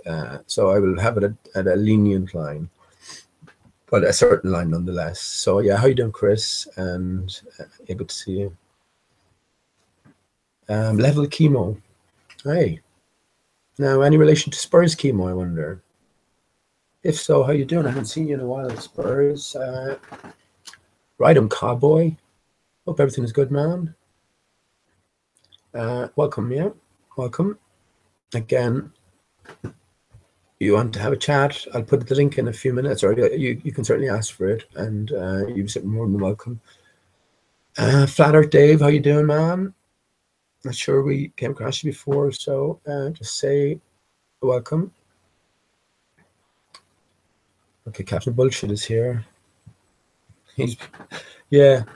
I don't mind Captain Bullshit normally, but again, I told him he has to sort of understand that we know what he is. So if you want to remain, I guess you got to keep it somewhat civil, otherwise you'll be clobbered. So I can't say any more than that. Charlotte, how you doing? How's the dodo dangling? Yeah, the dodo is alive and kicking. Yeah, how you doing, Charlotte? Good to see you. Not sure about the owl wrench again. We know there's a little controversy around about who is who and what's what. So again, just yeah, I suppose keep it used to a minimum, and we'll see how it goes. So yeah, welcome. I'm gonna go for a cigarette quickly now, and I think that's about everybody, is it? So go for a cigarette and then talk about a couple of things. And yeah, it's a hilarious name. Okay, HSP gang, that's yeah, okay, that seems to be it. Oh, okay, Spurs. Well, of course we have We have a wrench coming your way, man. Keep it to a minimum as well, Spurs. But now it's true, Maddie. I had to take your wrench away. So, no offense. And again, what is it? I guess again, if you're going to be here, then you have to sort of have some sort of respect. You don't want to be shitting in your hands and rubbing it all over the walls or whatever. So, yeah, let's see how it goes. I hope you're not. Yeah, wrench wants a wrench. Okay, listen. Been taking pictures. Kathleen, how you doing? I haven't seen you in ages now. I hope you're well. I know you don't tend to use them that often, and again, I'm sort of, I'm always like, not. Of course, I'll give you a wrench, but I was always no wrenches on flat Earth, and I'm seeming to have to give out wrenches everywhere. So I guess that sort of diminishes the meaning and the significance to them, especially certainly in my view. So again, it doesn't mean anything. I mean, all opinions should be open, but when you have people coming in, especially, you know, who we know are actors and who we know are just there to muddy the waters and just to shit all over, well then you make it clear that you know they're actors, and if they cross the line, then they got to go. The only problem is sort of a bit of subtlety involved as well. Okay. Okay, well, in that case, I'm going to give you this wrench. I don't know if that'll offend people, but if you be respectful, man, I guess I'm going to have to give it to you because we've had a few different chats. I understand that it's actors everywhere, so please don't use the wrench. But I guess unless it's, this is why it gets confusing, doesn't it? I don't know what to. I don't like telling anyone anything, but yeah, I think I'm maybe yeah. So that's we're all clear. So, oh, for goodness sake, but you see, Shrumadi. I have difficulty there because I don't know you too well as well. But I had to remove the wrench because I saw loads of stuff around. Maybe if it'd be good, I guess, or walk within the limits set. I think the generous limits as well, considering then we should be okay, shouldn't it? We can have a laugh as well. We can have find things that we can share, I guess, as opposed to things that we're always opposed to in terms of positions. So I'm going to take a little break. I'll be back in a few minutes. A few interesting things to talk about. So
So I was gonna title the hang of this song, another song me and Steve loved, another Bob Dylan song, but it didn't make it to the Blood and the Tracks album, brilliant album. But it was one of the it's a sort of, if you know Blood and the Tracks, I'm sure 444 Truth will know it, and a few others. Blood and Tracks, brilliant album, has Shelter from the Storm. So it's like, come in, she said, I'll give you shelter from the storm. But this is Up to Me. So he's just changed the lyrics around, and he's also just slightly varied the tune, but varied it enough for it to be a completely different song, you know. So yeah.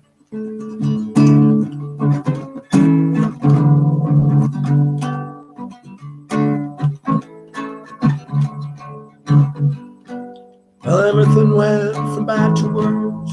Money never changed a thing. Death kept tracking us, falling down. At least I heard your new word sing. Now somebody's got to show their hand. Well, time is the enemy. I know you're long gone. I guess it must be up to me. If I thought about it, I never would have done it. I guess I would have let it slide. If I'd paid attention to what others were thinking, the heart inside me would have died. But I was just too stubborn to ever be governed by enforced insanity. Someone had to reach for the rising star. I guess it was up to me. Or the Union Central's pulling out the Arkansas Blue. I've only got me one good shirt left, and it smells of stale perfume. In 14 months, I only smiled once, and I didn't do it consciously. Somebody got to find your trail. I guess it must be up to me.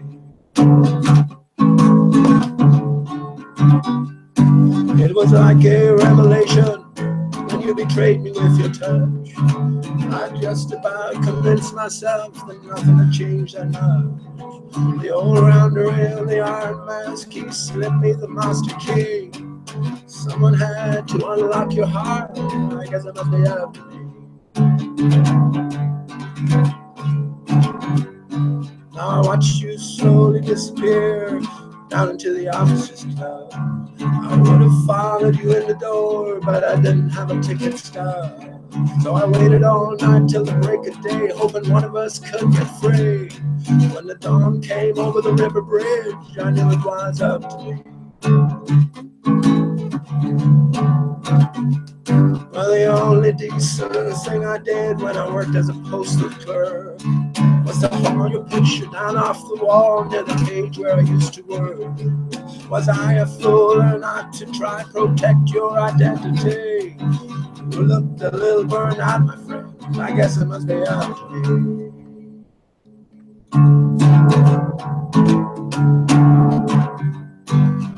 I met somebody face to face. I had to remove my hand. She's everything I need in love, but I can't be swayed by that. It frightens me, the awful truth of how sweet life can be. But she ain't gonna make me move. I guess it must be up to me. Now we heard the Sermon on the Mount, and I knew it was too complex. It didn't amount to anything more than what the broken glass reflects. When you bite off more than you can chew, you got to pay the penalty. Somebody's got to tell the tale. I guess it must be up to me. Well, Dupree came in pimping tonight to the Thunderbird Cafe. Crystal wanted to talk to him. I had to look the other way. Now I just can't rest without your love. I need your company. But you ain't gonna cross the line. I guess it must be up to me. There's a note left in the bottle. You can give it to Estelle. She's the one you've been thinking about, but there's really nothing much to tell. We both heard voices for a while. Now the rest is history. Somebody gotta cry some tears. I guess it must be up to me. So go on, boys, play your hand. Life is a pantomime. Leaders from the county seat say you don't have all that much time. And the girl with me behind the shade, she ain't my property. One of us had to hit the road. I guess I must be out.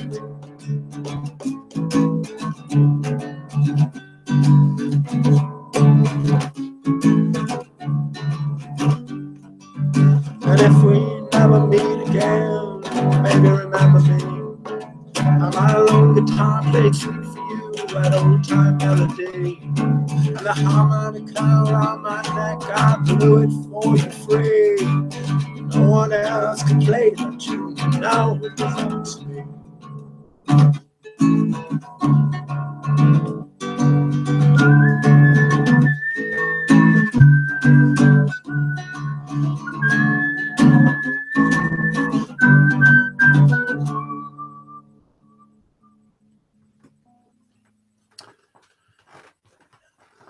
Bob Dylan, Up to Me.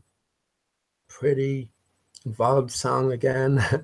You could spend ages going through the lyrics, but listen, luckily someone else has done it for you. Paul something or other, and he's told you what's what, but of course he's miles off as well. So you know, I suppose you have to get to a certain point as well to realize he's miles off, because once you're going through him the first time, everything is very convincing and very sort of coherent, but totally out of context. So yeah, again, we have to discern, and this is where the investigator, the Sherlock Holmes in us all comes into play. You know, puzzle has been set for us, and if you're of the mind to try and figure it out somewhat, and hence I guess it has to start being you have to want to figure out yourself, and then internal first and then external. But obviously we are engrossed in the external for the most part. We don't spend enough time on the internal. So yeah, I guess it must be up to you. So I hope that came through okay, and that was for Steve as well. Yeah, we used to love listening to that song. I guess it must be up to Steve, and then go through the different people that Steve knew. You know, especially when he was younger. He's in his baby carriage in the car driving around, and the song would come on. And yeah, you mentioned people that he knew, and he'd sort of light up, you know. Yeah, so a great song. Just search it out, YouTube, anywhere.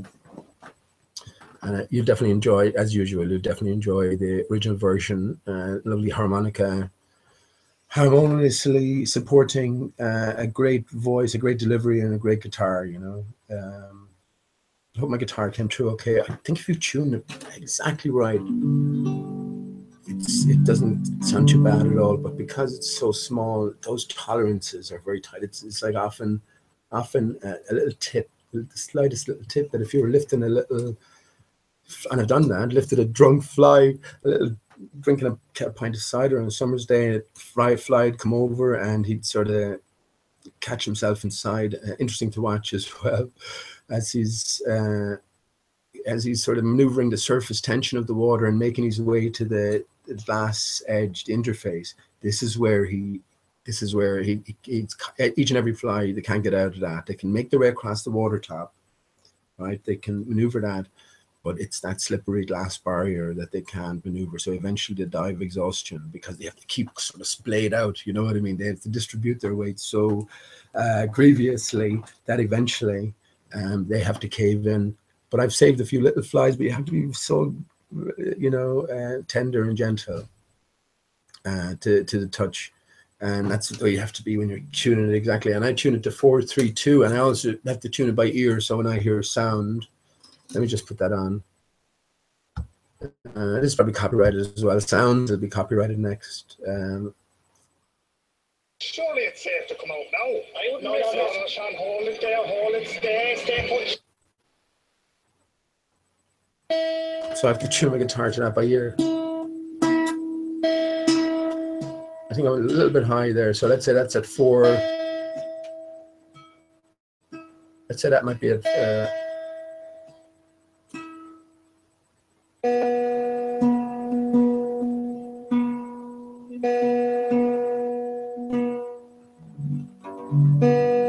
so So yeah, not to play that. That's the idea.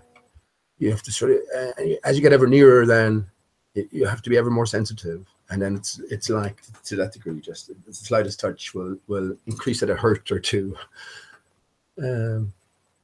I hurt myself today. Like, is that a hurt? It hurts. 400 hertz, 600 hertz, 1 hertz. That doesn't sound right, does it? But we won't dwell on that. Yeah, it's another thing we don't learn in school, is it? You know, the mathematical association with music, and that's one thing that they do with the trivium and the quadrivium. Again, they go through the movers and shakers, the people who are said to be our leaders, business-wise and governmental-wise, etc. Yeah, they go through a different education. For the most part, you do get exceptions, but for the most part, all club members, then once you get beyond a certain point, you get the offer, you know what I mean? And yeah, but remember, you have no affiliations. You have taken no oaths, right? You are free. You are free in the biggest of senses. Don't even worry about the legal name fraud, because that you can even say I can use that now because it's out of necessity, but the fraud is still exposed. You have stolen from me. You have stolen truth from me. You have waylaid my children's destinies. You've waylaid my destiny on the basis of your lies. And who are we talking to? This is what I say about NASA. Anyone who's given out to NASA. NASA, they're written in stone that they're entertainment wing of the government. You know, 9/11, for instance, completely above board, completely legally done. You know, make no bones about it. Everything else is voluntary then, you know, but make no bones about it. And there's also statutes of limitations on some legalities that are broken. But make no bones about it, everything was above board. That's why no one died. Murder has no statute of limitations, but neither has fraud as well. But so ultimately, they're all culpable. But I think there's a greater story to be told as well. And once the greater story unfolds, everything might be looked upon in a different light. That's one thing I'm absolutely sure. So we should, in a big sense, reserve judgment on a lot of things. You know, something especially looks horrific and terrible and is put in front of us, like the Queen's association and Prince Charles's association with Jimmy Savile. Well, then it's put there on purpose to extract an emotional reaction from you. But if, again, we have our thinking caps on, there's always more to the story. This is what we're about finding out. Let me go through a few things that I wanted to just brush over lightly. Let me brush over lightly. While we're talking about this, and then I'll try out the link then. So let me share my screen.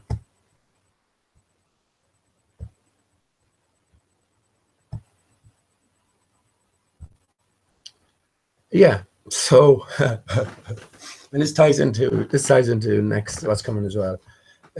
So this was presented to us as a picture from Mars, right?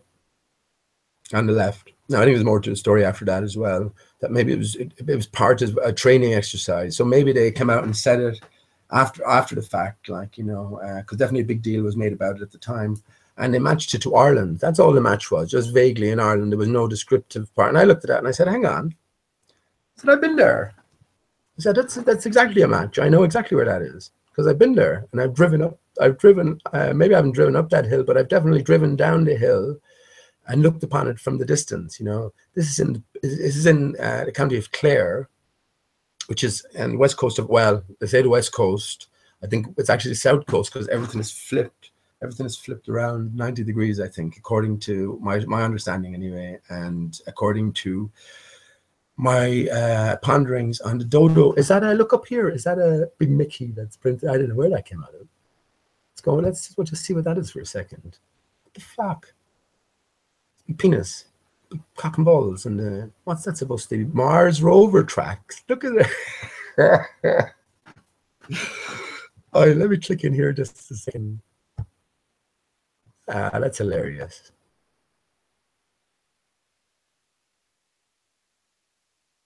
Mars rover tracks. This is a serious thing as well. It is, look. Oh no, Mars rover. Okay, let's have a look at this briefly. So it's sort of, you couldn't miss it really. So when I was seeing the huge Willy, someone else was as well.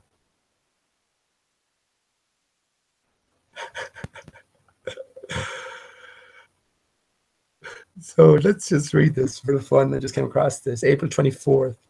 While traversing, so obviously it's clear what we're seeing there. So while traversing the surface of the red planet, NASA's Mars exploration rover has drawn a penis.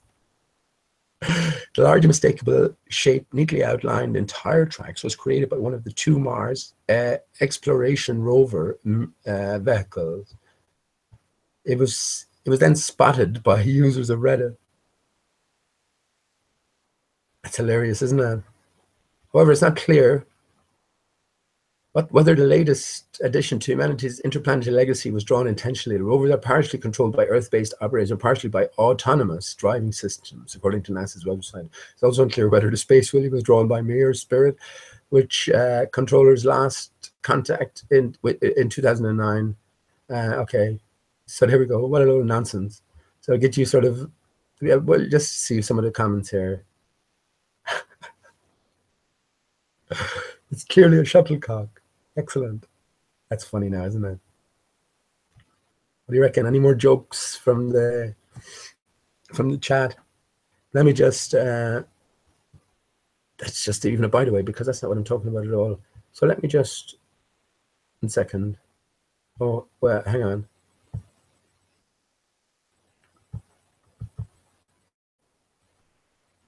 Because no, these things happen, and look, you're a crazy conspiracy fool for considering that there's something at play. I'm just briefly going to bring up, you know, I'm just going to briefly bring up a picture of the trajectory of the Apollo spacecraft as it was making way to the moon. Just as we're on the topic, so let me do that and see what you think. What do you reckon? Hey, oh ho, ooh, wow! It's all a load of cock and balls, isn't it? Someone it's in your face, cock. Ask Mucus, fisting Felsh. It's in your face, cock and balls, isn't it? What else can you say? Del, come off of it. You're thinking what I'm thinking. I know you're a very honorable and clean-minded and clean-living individual. So you don't want to say the P word, the P and D word, not the P and D, the P and B word, or the C and B word. But it's all I'm kidding. It's all a load of cock and balls, isn't it? You know, so the cock and balls everywhere, sex in the clouds. Yeah. At what point, people? At what point? As I said, I've left all this behind. Maybe 6 years ago.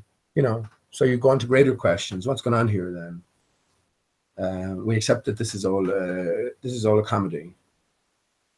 You know, we take it seriously. Go into a movie hall and look at a comedy or whatever type of movie and take it seriously. Go on, I dare you. You know. So they're letting us know that they're literally taking the piss. And again, there's more to it. There's many different layers to this. This is all subliminal as well. And you see there, oh, well, it took someone in Reddit, a conspiracy forum, to spot it. But come on. You know, but anyway, getting back to the point. Any jokes in the chat? I look at the trails here. Come on. But the idea is still that it might. Here's the thing. Here's what I think the message is. Here's like in a porn movie. Here's a sort of a really rude part blanked out. Well, I mean, what possibly could be down there? I don't know. A gay sex scene or something. That it's blanked out. But you can even see the money shot. Look, it's hilarious, isn't it? Again, this is just Photoshop.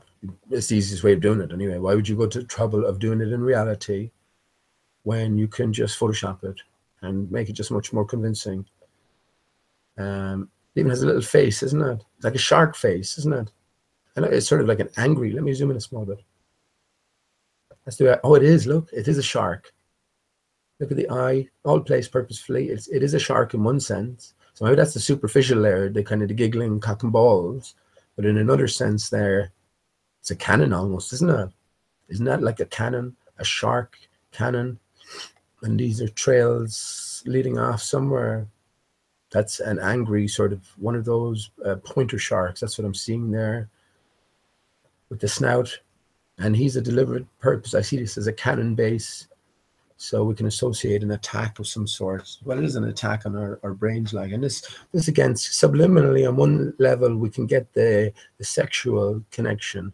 Then on another level, we might have this more sinister imprint on us. So be aware of that. Once you're aware of it, it loses all its power. But again, why would they blank this out? So yeah, that's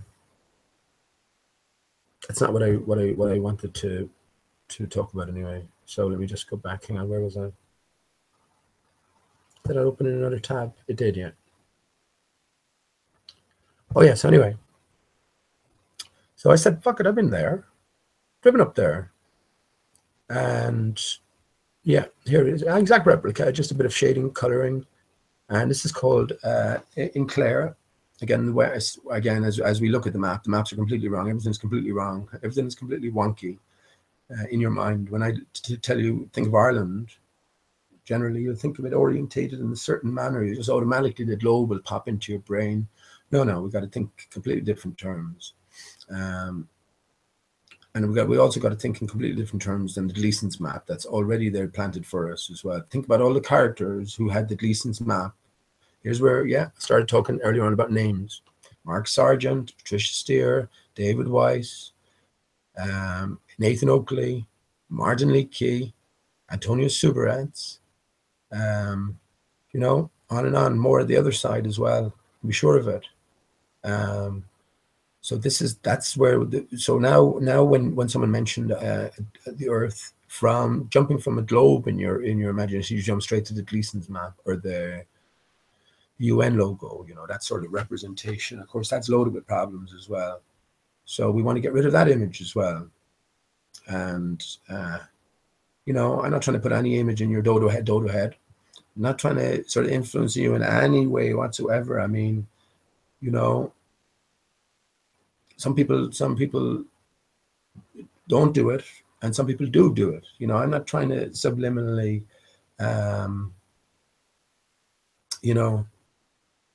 feed you any bullshit or any doo-doo, I don't, that's not what I hope you see what I'm doing there, but I mean, this is what it's about,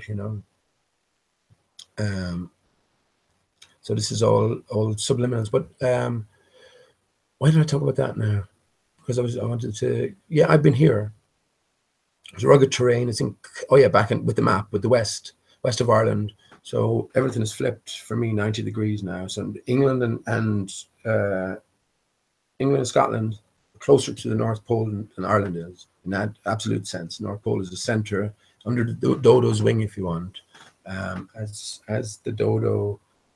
And that's even the orientation. I see it with the north at the center. And of course, you can look at it from any particular point, like a complete representation of the flat Earth. Because remember, there has to be representation of it. If there's a country of fixed sizes, if you get a big pool of water and you throw a load of rocks in, and some of those rocks stick out above the water and nothing is moving, then that can be described cartographically.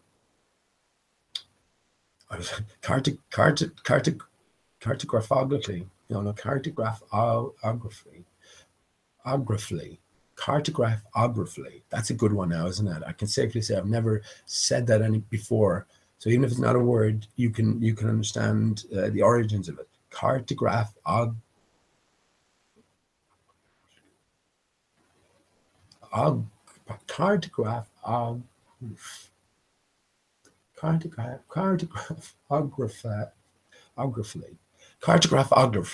That's it. Cartographically. That's tough. I dare you say that 3 times. So you'll understand my long pause there and my long face, by the way. So this is the Burren in County Clare, again, west coast of Ireland. And it's called a burren because it's pretty barren. So you have sort of rocks intermingled with sort of scant vegetation. And it's a very unique place. in terms of the atmosphere it sets up, because in certain places it's completely silent. It's just, you're sort of hit by a wall of silence, you know, especially when you sort of arrive there and you turn off the car and you notice, it sort of hits you with something strange, but it doesn't hit you for a while, you know. And then you're sort of out looking in where visual creatures were taking that in first. That's the primary sense. But not the most powerful sense or the most reliable sense, of course, as well. Yeah, you're taking in the sights, and you know intrinsically there's something strange, but it takes you a few minutes to realize, fucking hell, there's not a sound to be heard anywhere. It's completely silent, you know. But anyway, this is what I said. Not only do I know it's in Ireland, I know exactly where it is. So here's where it ties in anyway. It's the Burren in County Clare. And here we go. I've gotten up you can just see it here. I've driven down this road. And I can prove I've driven down this road as well, which is what's coming up next. And you can even see the terrain here, you know, from a certain vantage point, you could easily make that look extraplanetary, you know, and that's what they've done. But again, they're letting you know as well. So, you know, yeah, they're letting you know. So don't be silly. Don't be silly. I mean, get beyond the basic. Understand that they're letting you know that they're tricking you. So by coming across this sort of stuff, there's no major revelation to them. They're not busted in anything. You know, you often see these things, NASA busted. No, they're not busted. They have the best of movie making skills at their disposal. They could make it flawless in all its realism. And here's where as you go back in time, the hoax has become more subtle. JFK was much more subtle in its execution. Forgive the term, because there was no executions that day, absolutely none. It was much more subtle than 9/11, for instance, and 9/11 was much more subtle than, let's say, the Boston bombings. So as we progress, as we move further towards our present now, everything becomes, the fakery and the fabrications and the trickery becomes less and less subtle. So that's in the Burren in County Clare. So as I said, I've been there, and I'm just going to prove to you now I've been there. Well, it's not proof in a sense, but it's this this is nearby. So anyone who knows the area will be able to say, well, that's pretty near. So Pete has good cause for persisting in that story, or for telling that story in the first place, or at least it's reasonable, because the distance is only a few miles away, maybe 5-10 miles.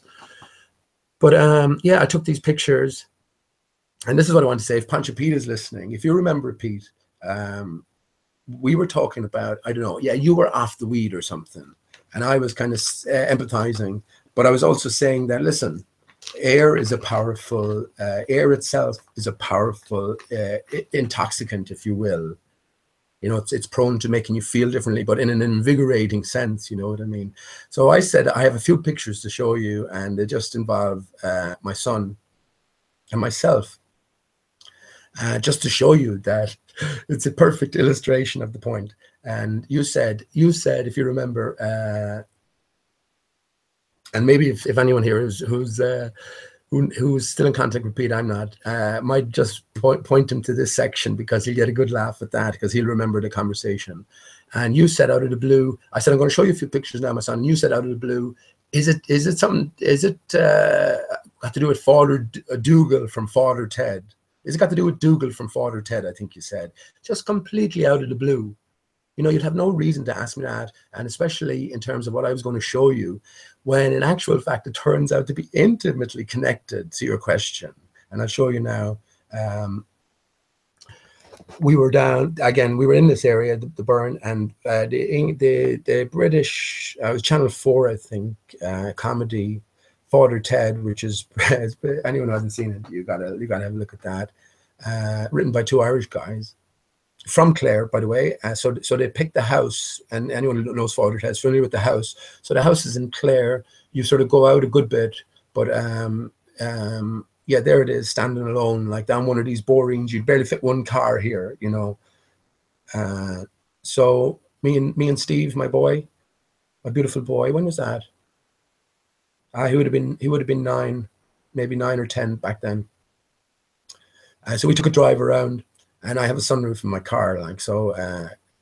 Yeah, this is the point of the story I was telling people. I have a sunroof in my car, so up we could stand in the seat safely, obviously quite safely, you know, no cars around, pretty responsible, and there's no danger. We're pretty sure what we're doing. So he could stick his head up, and I drive along maybe up to maybe 30 kilometers, something like that. A good rasping speed from his perspective anyway, not so bad for me.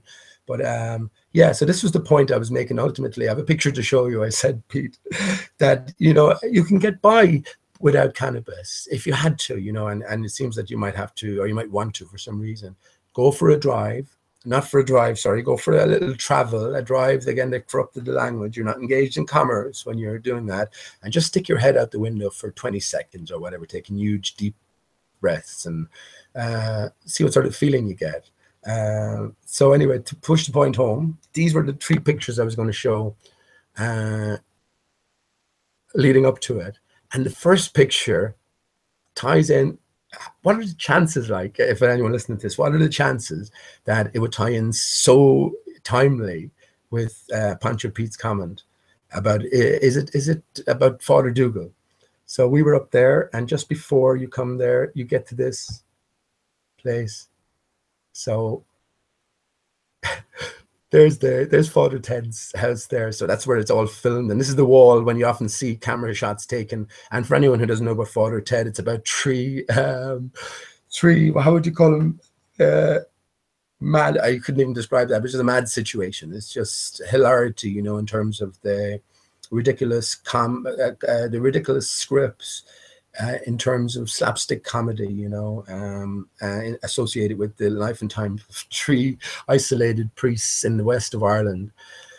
Yeah, so this is my beautiful boy Steve, and yeah, this was the comment. These were the pictures I was going to show Pete. Not this was just a preamble to it. This was on the same. Couple of minutes later, next picture came along, and this was Father Ted. So we stopped here, and I took this picture. So for Pete to say Dougal, and this picture just to be lined up to be shown to him, but I couldn't show it to him because I didn't, I don't know, it just wouldn't come true for some reason.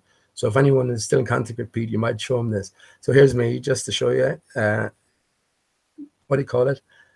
When was that? Maybe 2000, 2010, 2011, something like that. Again, instantly recognizable by anyone in the British Isles. And anyone who hasn't seen Father Ted, you got to look at that. You got to look at a few episodes anyway. So, but here was the picture I was going to show Pete, and let this be a lesson to us all. You know, Steve had his head out the roof. This is all it was. You know, he had his head out the roof. I was driving along, and he was sort of feeling the fresh air against his face, and he came in, and I looked at his face. I said, "I have to take a picture of you both." So I took this picture.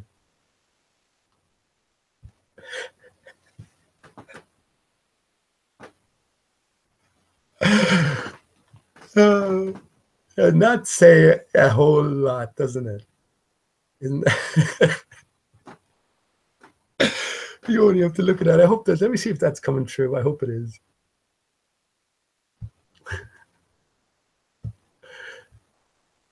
Oh, it seems to be a bit slow. Okay. Why is it that far behind?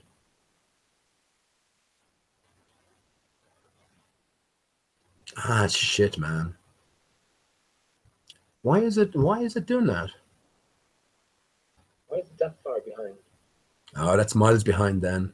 Shit. Let me see if I can. Oh yeah, so I wasn't showing the pictures of the burn. Okay, I'm gonna have to quickly go over the pictures again, then you remember the chat I had. So let me stop that. I wasn't presenting to everyone. This is it. Okay, that might be better now. Let me quickly go over the pictures. Sorry for not looking in chat. What a clown. Quickly go over the pictures then. This was the penis picture. And I show, yeah, you saw that. And then this was the Mars rover picture. So this is the picture they presented, lunar lander. And then they came along afterwards and said, I think that there was a training ground in Ireland, but which came first? But it certainly caused a lot of controversy. This is the place in Ireland, the burn, I was telling you about it, immediately recognizable. And yeah, this is it here. So you have, it's just from a different perspective, you know, and over distance, it looks pretty, it is pretty barren. Over distance, the grass would play a more prominent role visually, whereas when you get up close and personal, it's very scant on the ground. And let me just see that that's coming through, because you'll enjoy this. Ah, shit. Okay, let me, ah, man. There I go, presuming. Okay, let me, sorry about that. Shit. I'm a diddy. Well, you'll probably enjoy it all the more. Okay, I see what I'm doing now. Okay, okay. Which one do I want? This one. Okay, excellent. That should be it then. Okay. So hopefully this is right this time. You saw the picture of the penis, but again, more to it, you know, a more sinister look at it. Mars, 1.9 billion NASA rover, you know, this is in your face mockery, but again, don't let the subliminal, whatever it may be, affect you, although it could be a clue as well. You know, you could almost say we have two towers here. I mean, you definitely could go into that. There's always many different layers, like, you know, for sure. This isn't a child's game that's going on. And it's like all the best encodings, you know, they're there at the surface, but you just have to look a certain way and you always find them. So here was the Mars rover comparison. We saw that already. I mentioned that should be it now. And I should do away with the delay as well. I don't really want, yeah, that's it. Yeah, that's perfect now. Okay. I should do away with the delay really, but so there's the burn, and there I knew it. I said, I know where that is. I've driven it. I've seen it, like. So here's where that comes in. And yeah, I located it here just in Google Images. And again, it's just, this is a nearer perspective and just from a slightly different angle as well. But it's, as far as the eye can see, it's this sort of landscape, which isn't too far really, maybe, you know, maybe 10, 15 miles in every direction. Which is not too big. It's a big square mileage area, but otherwise not curved miles, by the way. Imagine working at that square. You couldn't work it as square miles. You'd have to work it out in terms of a circle. This is where rescue teams as well, when there are people lost at sea, they'll set up a grid pattern, won't they? Think about it. What's the last known location? Okay, we'll move X number of squares to one in one direction, X number of squares in another direction, and complete the square grid. You know, then we'll use that as our search area. How would that work on a globe? You know, sometimes these square grids can be, especially in big ocean, 1,000 miles by 1,000 miles. You know, how would that work on a globe? Yeah, it doesn't, does it? Anyway, to get back to this, so that's that area. I've driven it, and then that's why I told the story about with Pete. I hope he was listening. So if you picked up from there, yeah, Pancho Pete was saying, yeah, again, he was off the cannabis and finding it a little difficult, as you would, you know, if you smoked it consistently. So I was saying, look, you can get more natural highs. And just to illustrate the point, then I was showing him this, and I was going to start showing him a couple of pictures to give him a bit of context to it. We were up driving around, and Father Ted's house was there. I hadn't told him that.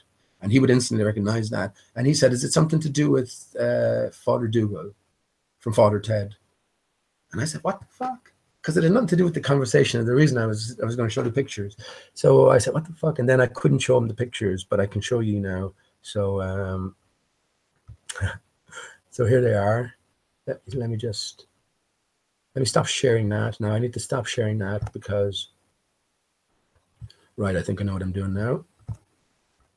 So here's the pictures. Here, okay, here we go. There you go. So I hope that's coming through okay. I'll just check briefly as well in about 10 seconds. So that's my boy Steve. Again, that's a few years ago, maybe 5 or 6 years ago at this stage. Jesus, how time flies. And this Father Ted's house is, as Mum, you'll recognize well if you're still in the chat, and Del, and anyone this side of the water as well. And yeah, that Pete mentioned Father Dougal, and I had these pictures lined up to show him. Let me just see that it's coming through. I should have went back here first of all. Yeah, perfect. Perfect. So hang on, there's more to come. Oh, but you'll enjoy this, you. I just got a brief glimpse of the chat. Where am I at now? Hang on. It's a bit. Oh, hang on. Yeah, here we go. So that's Father Ted's house, and let me just. I hope this skips as well.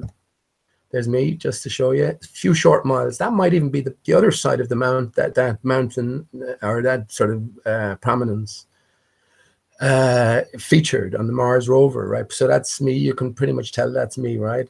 I'm a pretty big fella, right? Too big for my boots. But here's the point of everything. Again, before I show that, yeah, just to reiterate, Steve, just on these borings, nice enough day, driving along maybe 20, 30 kilometers per hour. And he did that intermittently throughout the drive, you know, whenever he felt like it. And he loved it. So he kept wanting to do it even on the main road or the semi-main road, you know, on the way back. It's not a main road. But yeah, and we did as well. So what if you see, because you occasionally meet a car. So what if you see a car, you're only going 30 miles an hour. And yeah, it's just going to pass. Hope you don't see any cops, I guess, but none of their business as well in a new sense. But yeah, here's the pictures of I had to take when he stuck his head back in. So there you go. You don't need cannabis anymore, people. Oh, that is the funniest picture I've ever seen. He's like 9 years of age, you know. And again, just for Pete, anyone who knows Pete or is still in contact with Pete, show him that. He'll get a good laugh out of that just because of the context and that amazing coincidence that he had to mention that particular thing of all the different things you could mention, you know. So there you go. That's Steve.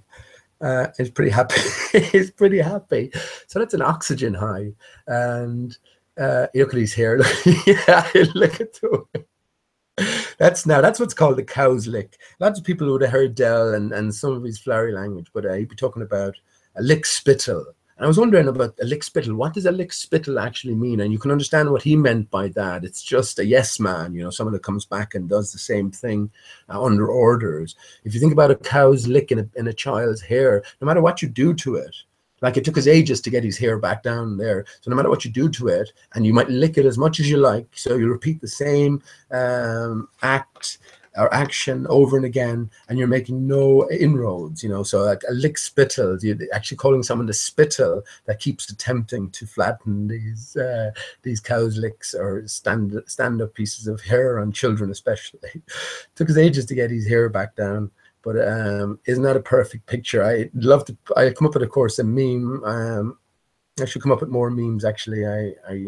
I certainly have a few. But there you go, people. You don't need any drugs anymore. Nature provides. So I wanted to...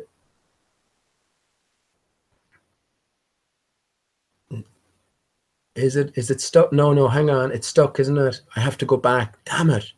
I have to go back and go individually. Shit. Sorry again. So I have to go back and share the page because have it in Paint. So I have to go back and share the individual page. Okay. I see what you know. So I'll just quickly, there's me. I'll just make sure that definitely this is coming through.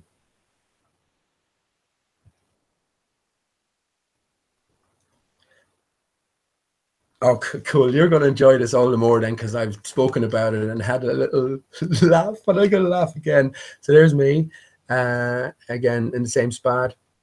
So I have to stop sharing again. Yeah, just anyone out there, any of the agents out there, now you can finally see my face. I slipped up there, didn't I? I slipped up. I better remove that quickly because I don't want you to see my face. Yeah, so I stopped sharing it. So here comes the point of it all. Yeah, so I stopped sharing and now I have to share it again. So here comes the point of it all. We don't need any artificial intoxicants. The children tell us the truth. Ah, shit. That's wrong now. Hang on. From the visage of babes, I guess, comes pure truth. So sorry for the delay now. It's going to be worth it though. Here we go. You ready? So there's Steve after he's taking his head in from one of these, like a dodo out of a hole. He's sticking his head out like an ostrich out of a hole. So here we go. I hope that's coming through now. I can't but look at it and smile.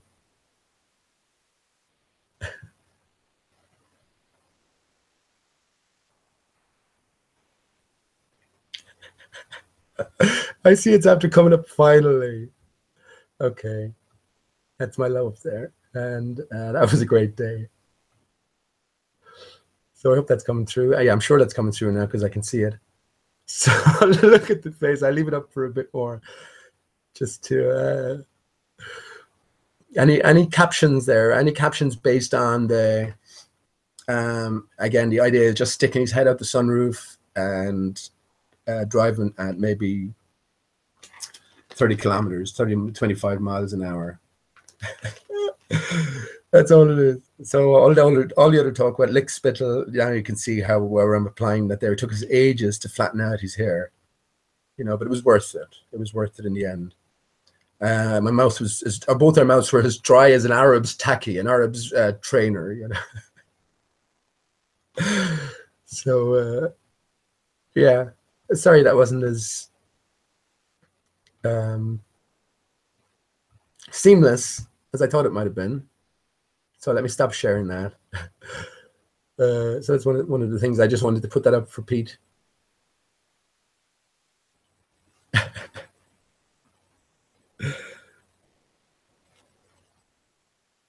He looks like a right dodo, doesn't he? He got it from his dad. Yeah, je suis dodo. 420.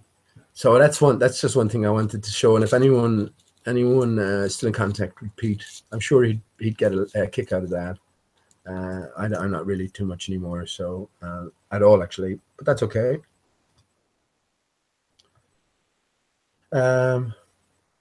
Yeah. Let me. Oh, shit! About time I threw out the link, isn't it? I mean, I've just been waffling on. I didn't even get to talk about a lot of stuff. What am I? Yeah, I can go, but that's again amazing with the Mars rover. That was back in 2012 or 13 as well when that came out.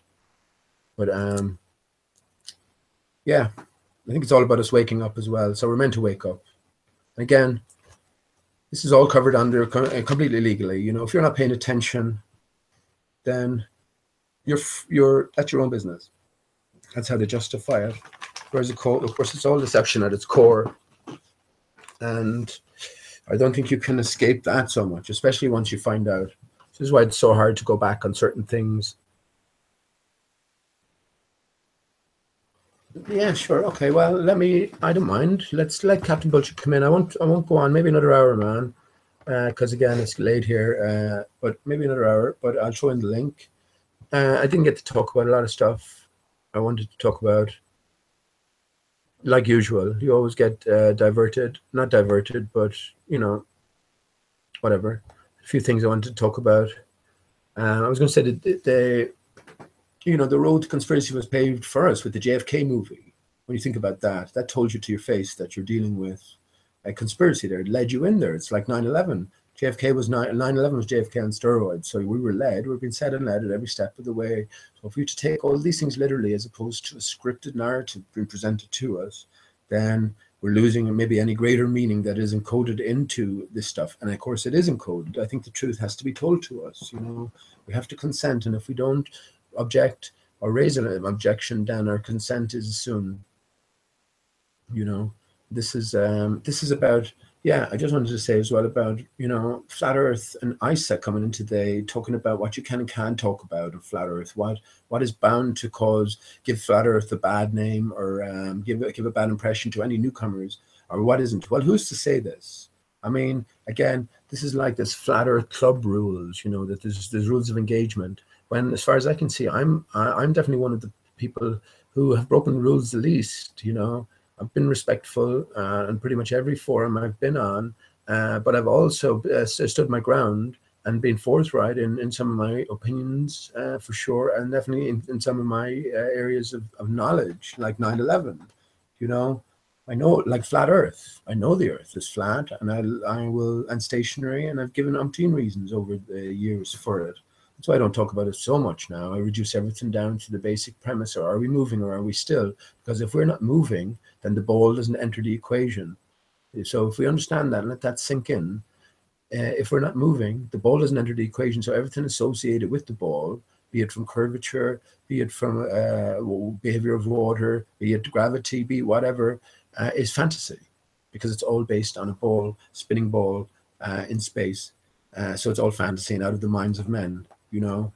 So we can throw it all out. So that's where I'm at this stage. If the Earth isn't moving, well, I know the answer to that. If the Earth isn't moving, then the ball doesn't enter the equation. But a different set of rules then apply. You see, this is where gravity is not a reality, and they reverse everything. That's what I meant to say earlier on. They reverse everything. So instead of there being a pulling force upon us, there's a pushing force, which is the ether, which is would be a factor of us being within this unnatural magnetic field that was never meant for us from the broken system. You know, this is what we're under, and this is the oppressing pushing force. So everything's flipped 180 degrees. Bees, beetles, many other insects and birds, they can all overcome this force by vibrating at a certain fixed set frequency, which works every time, and they do it by natural innate knowledge, I guess, whatever. But yeah, that allows them to cancel or nullify the oppressive field and go on their merry way. Bees have been tracked to travel at 30 miles an hour in a straight line through 30-mile-an-hour crosswinds. Impossible under any other circumstances, except it's completely natural, because we're under this oppressive, unnatural effects of the Earth's magnetic field, which was not meant for us. It was meant to hold back the waters beyond.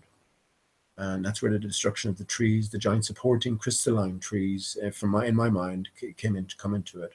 And with their destruction, we have the introduction of the sun, the moon, the stars, the planets. Didn't exist before the destruction. And they were just energies. And again, it's not sort of making little of the energies, because they are fantastic, fantabulous energies. We can't get a grasp on exactly what type of energies are in play here. But now it's just the sun is the sum total, you know what I mean? And it's not a system as is meant to be. So yeah, we have to be aware. That's what I started saying as well about the club rules. So who's there to tell us this is what you should talk about, this is what you shouldn't talk about, this will lead to this or this won't lead to that?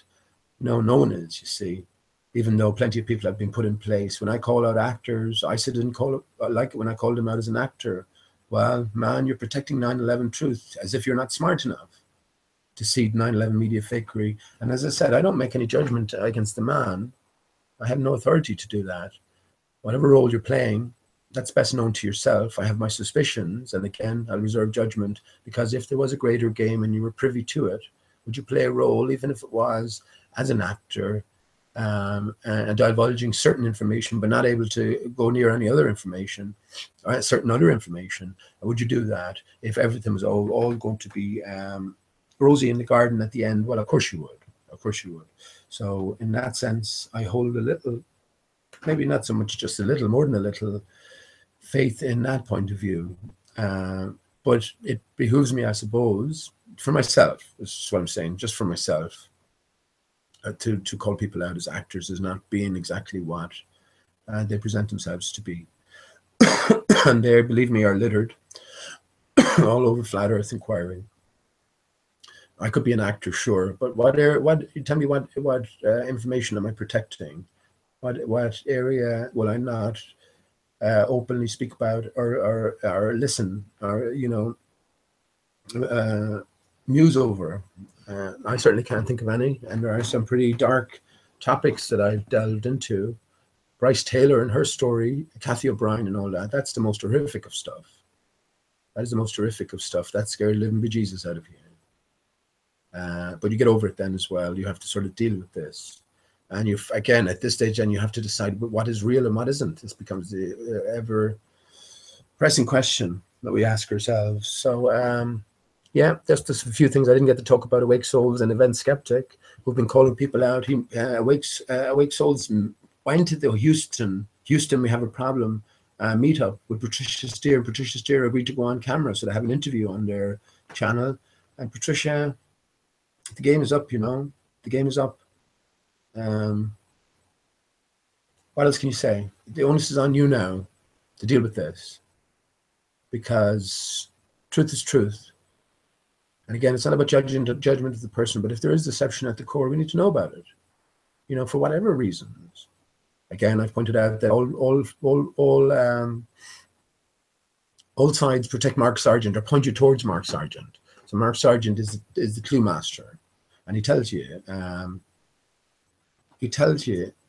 that he's a clue master by his surname, and how he was a prepper. He put out a prepper's guide. He's the man. He is the last guy who looks like a prepper, isn't it? I can't imagine Mark Sargent and his scruffy beard and, you know, surviving on snake piss and rodent testicles. I don't know. I can't imagine that, or preparing for that, you know. So, but again, yeah. So it's when these things stand out, then that's when it needs attention, and that's why I pinpointed about and Ranty. I know you're into certain areas of flat Earth, and I know you have certain views on 9/11 as well, Ranty, and that'd be interesting to talk about, because my position is certainly well known. And if anyone is going to come to me with Judy Wood, I have a fatal. I could put him away in 2 minutes, fatally. There's no coming back from it. So simple as that. So you have to know what you're talking about, and you definitely have to be aware that hoaxes are not a new thing. So if there's that possibility, you should have gone through it at this stage. You should have encountered the possibility 16 years later now, and dealt with it and come to terms with it. That's my point of view. But if you're not, and if you're genuine, well, then I'll be definitely able to deal with you with some fatal punches to the solar plexus, because they're unrecoverable. So yeah, that's a few other things. I didn't get to talk about the dodo a bit more. I wanted to also talk about Jeff Buckley, which I opened up at Hallelujah. Jeff Buckley's life and fake death. Another player in a sense. Everyone has their part to play. And another, yeah, I was going to talk about dreams as well, and the importance of dreams, how fantastic dreams are, you know. Yeah, but finally about the ringleaders and the club and the Flat Earth Club, you know, the people who set the agenda. Yeah, we need to get back to basics as well, and realize that if this is an organic thing, then there are no rule setters, there are no conversation leaders, there are no people who can tell you this is what you can talk about, this is what you can't talk about. When the likes of Ali come along, and again, I mentioned him, and apparently someone just said, I didn't hear them, nor was I bothered, but someone said that, I think it was Tom said that they were talking shit about me in their own channel, or an Ali B's channel. That's fine, man. But when Ali B comes along here and says that anyone who thinks that children didn't die in the Manchester recent terror events, supposed terror events, is a cunt. I mean, and I know he meant it in that way. Well, I'm not saying he meant it, but that's what he said, and he didn't mean it in a complimentary way, which again, cunt is a beautiful word. When you think about it, everything is flipped. But yeah, he meant it in a not so beautiful way. Well, that's not good. That's not good, especially when, as far as I'm concerned, all anyone has to do is look into it, look into this possibility first and reserve judgment, and then once you look into it, you'll see that it's a reality, or at least all indicators point that way. So then you have to make that personal call. And I certainly have no fear of making that call. I have no fear of saying no one died. And I know we have problems with the language, and we might have difficulties regarding subsequent deaths. I don't think any of it's true, Ute. I don't think any of it's true. Yeah, I think it's part and parcel. Everything is part of it, including here we go as well, the rubble images. People go, well, look at the rubble. David Weiss goes, look at building 6 and you see a massive hole. Yeah, they're going to release that to you, aren't they? You know, if they're responsible for doing away with these buildings from directed energy weapons, they're not going to show you that, are they? You know, so that's not a reality to begin with. So again, yeah, they fabricated everything from the original imagery, all of it, to the collapse sequences fabricated, to the rubble imagery, all fabricated. Now, of course, in reality, there was a real situation. I could go into that in a different way. Those buildings, for me now, I'm settled on that as well, came down in one piece. elevator style below the ground, unbirthed as well. So that's the symbolic meaning for me, unbirthed, and in its place a unified whole. And now you have deep memory pools. So we're not to forget. It's a greater story being told here. And again, where was the attack upon? Well, it was the end of the world financial centers. So it was the end of materialism, the end of division, the end of 1 and 0, the end of the binary sort of arrangement. And we're moving straight from 9. Again, 9 for me describes, 9 is a 6, and 6 describes the sun. It's all about the sun. When the sun came into being, it only came into being on the back of major destruction, you know, and it is part and parcel of a broken system. So yeah, jumping from 9, jumping over 10, jumping over the division, and back to the solid pillars, you know, something along those lines is what we're thinking for 11, is what my thinking is. Yeah, so, you know, there's different layers. So all of that was controlled. Everything we got to see was controlled. All the interviews were controlled. All the footage was controlled. There was no mistakes. That you've got to see the bananas as evidence from the people from the plane crash. In this is again, it's all humor. This is all a joke. Like, this is a cock and balls in a different sense. They're showing you a big picture of a huge cock and the balls and shoving it right in your face. Plane can crash, disintegrate into the ground. No seats, no bodies, no engines, no nothing. It leaves a small hole. Again, I guess one of the reported comments at the site was it looked like someone dug a shallow hole and threw a load of Coke machines in it and blew it up. You know, so this is nonsense. When they find bandanas and almost pristine passports, so again, they're throwing it in your face. And I've left all of that behind. So if you take all of these things literally, you're losing the real meaning. And for me, the real meaning was 9/11 marked the transition of an age and the end of duality, the end of materialism. We had, of course, the World Trade Centers. And I had a lot more written about that as well. What was I thinking? Let me just think now. I'm talking about that.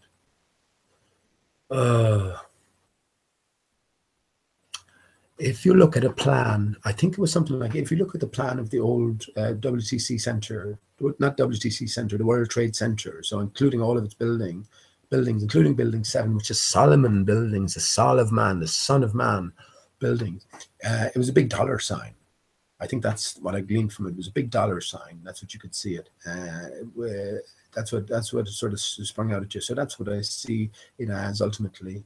And I saw it back then. That's the way I did see it, the end of materialism. And I'm still on that path. That's the way I do see it now. And look, if you look at the building that replaced the two pillars of separation, unbirthed, and in its place a unified whole.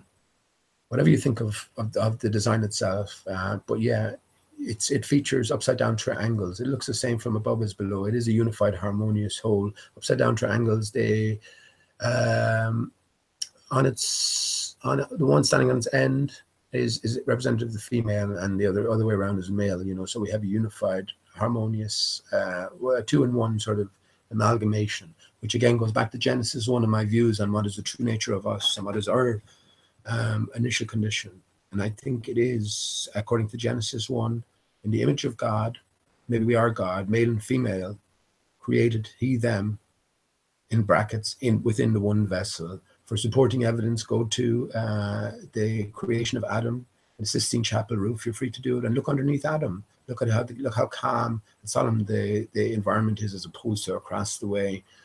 But look to the sex of the person you find directly underneath Adam gathering the wheat. Yeah, on first glance it will appear a certain way. On second glance it will appear a different way. So yeah, that's a few things I didn't get to talk about. Let me put so no ringleaders, no questions beyond reckoning, but no areas where you can't go if your intentions are pure. And that's the idea now with a standardization, a centralization of forces. This is what's happening. And yeah, don't fall for it. That's what I'll say to you. Who should I take the wrench off, Feud? There's the what do you call it? Anyone who comes in?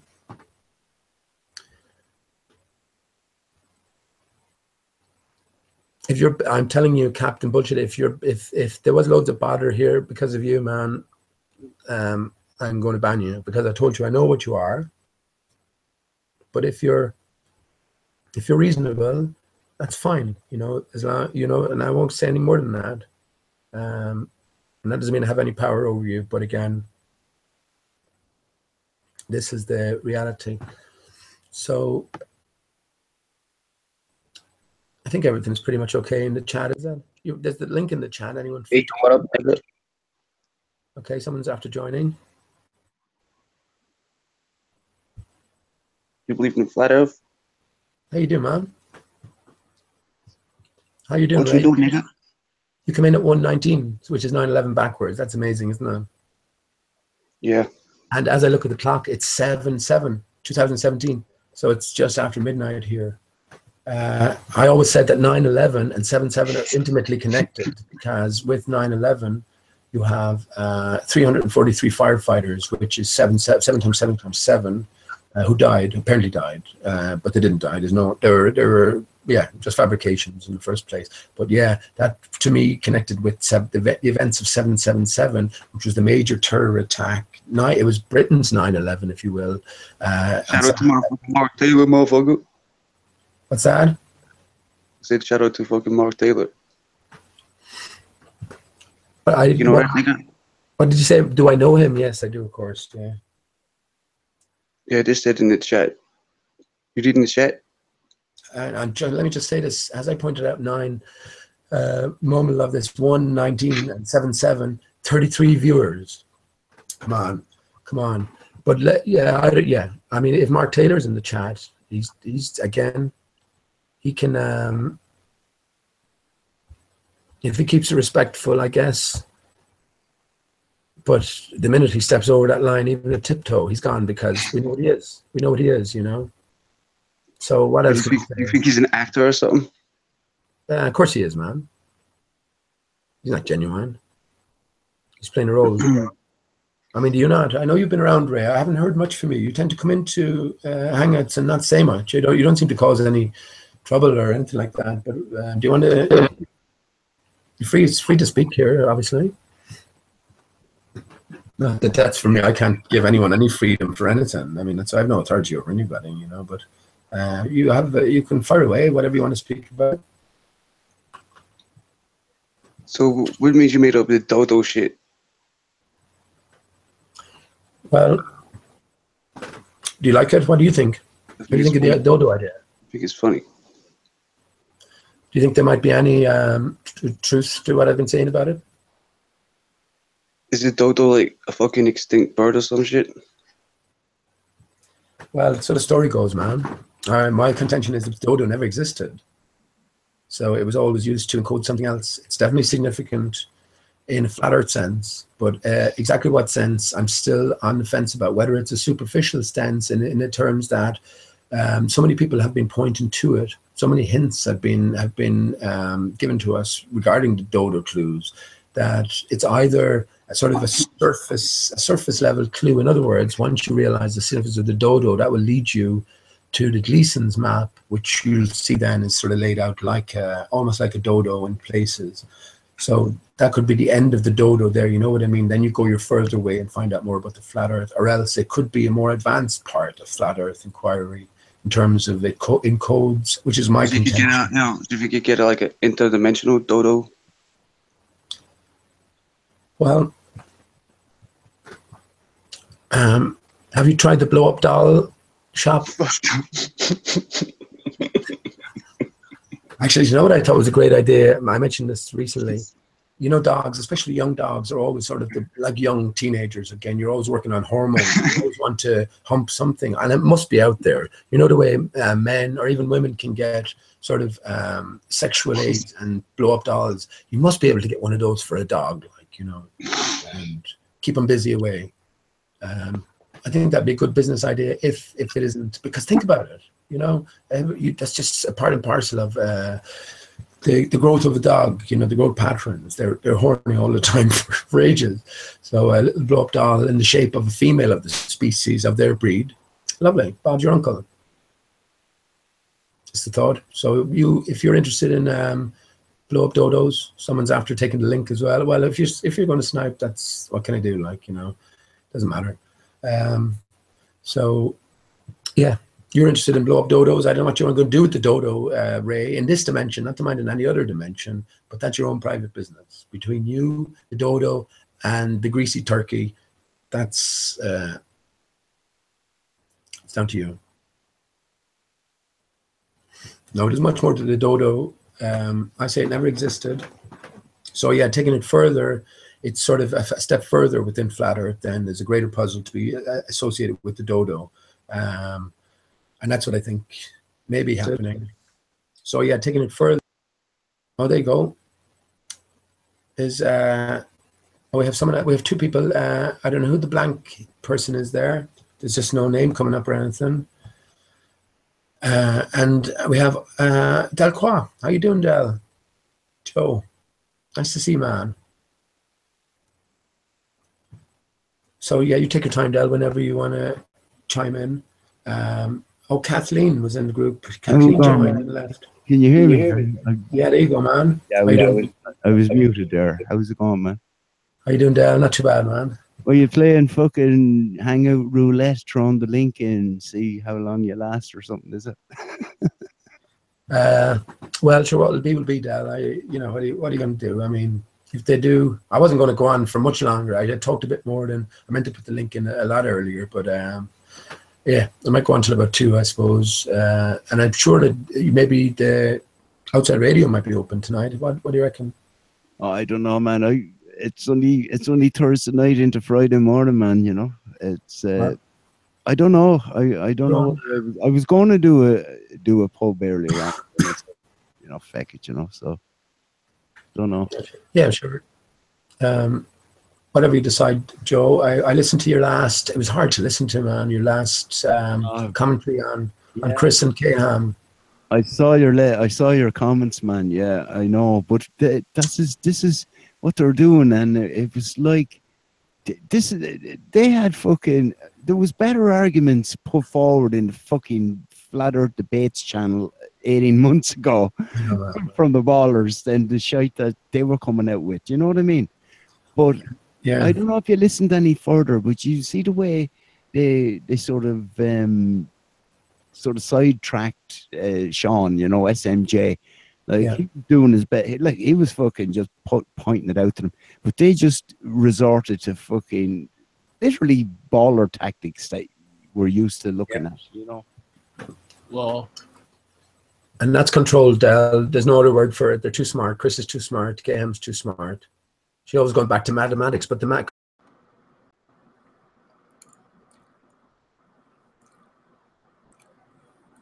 Yeah, man, stick the fucking dodo up your ass. those baller tactics. Yeah, I'm gonna try and get one of them blow up dildos this nigga was talking about. Gee, dodo. They use the same old arguments, you know, from 18 months ago.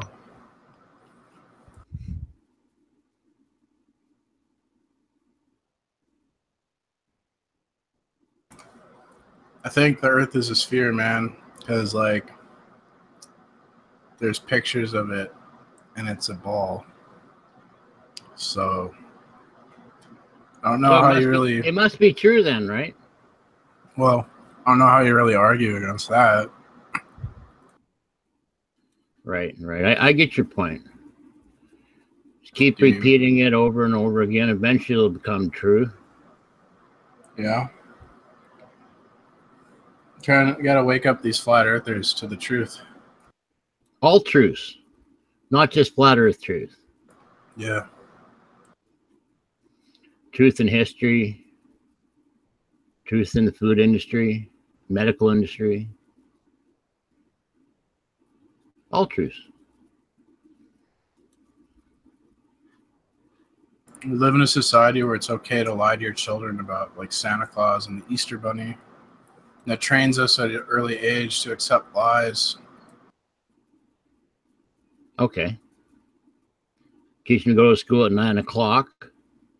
So they get trained to go to work instead of after 9 when all the people have gone to work and there's no chance of them getting run over. And kids are tired in the morning, so they should sleep in anyway. But we got to get mom to work so everybody can pay tax. What up, stupid? Nice pick. Yeah, that's my face. What are you talking about, nigga? I said I liked it. I like your face.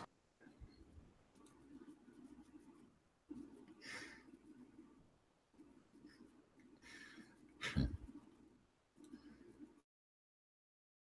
you really think the Earth is flat?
If you got no games, you expose, bitch.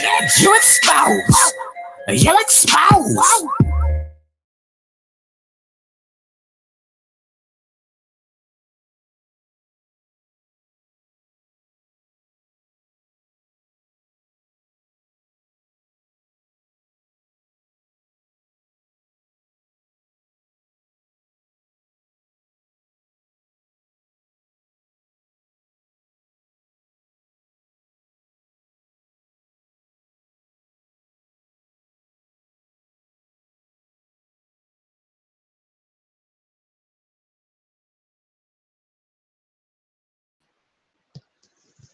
You spouse, bitch.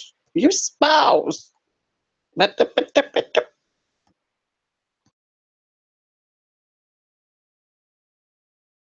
Tell me what you want. You expose, bitch. For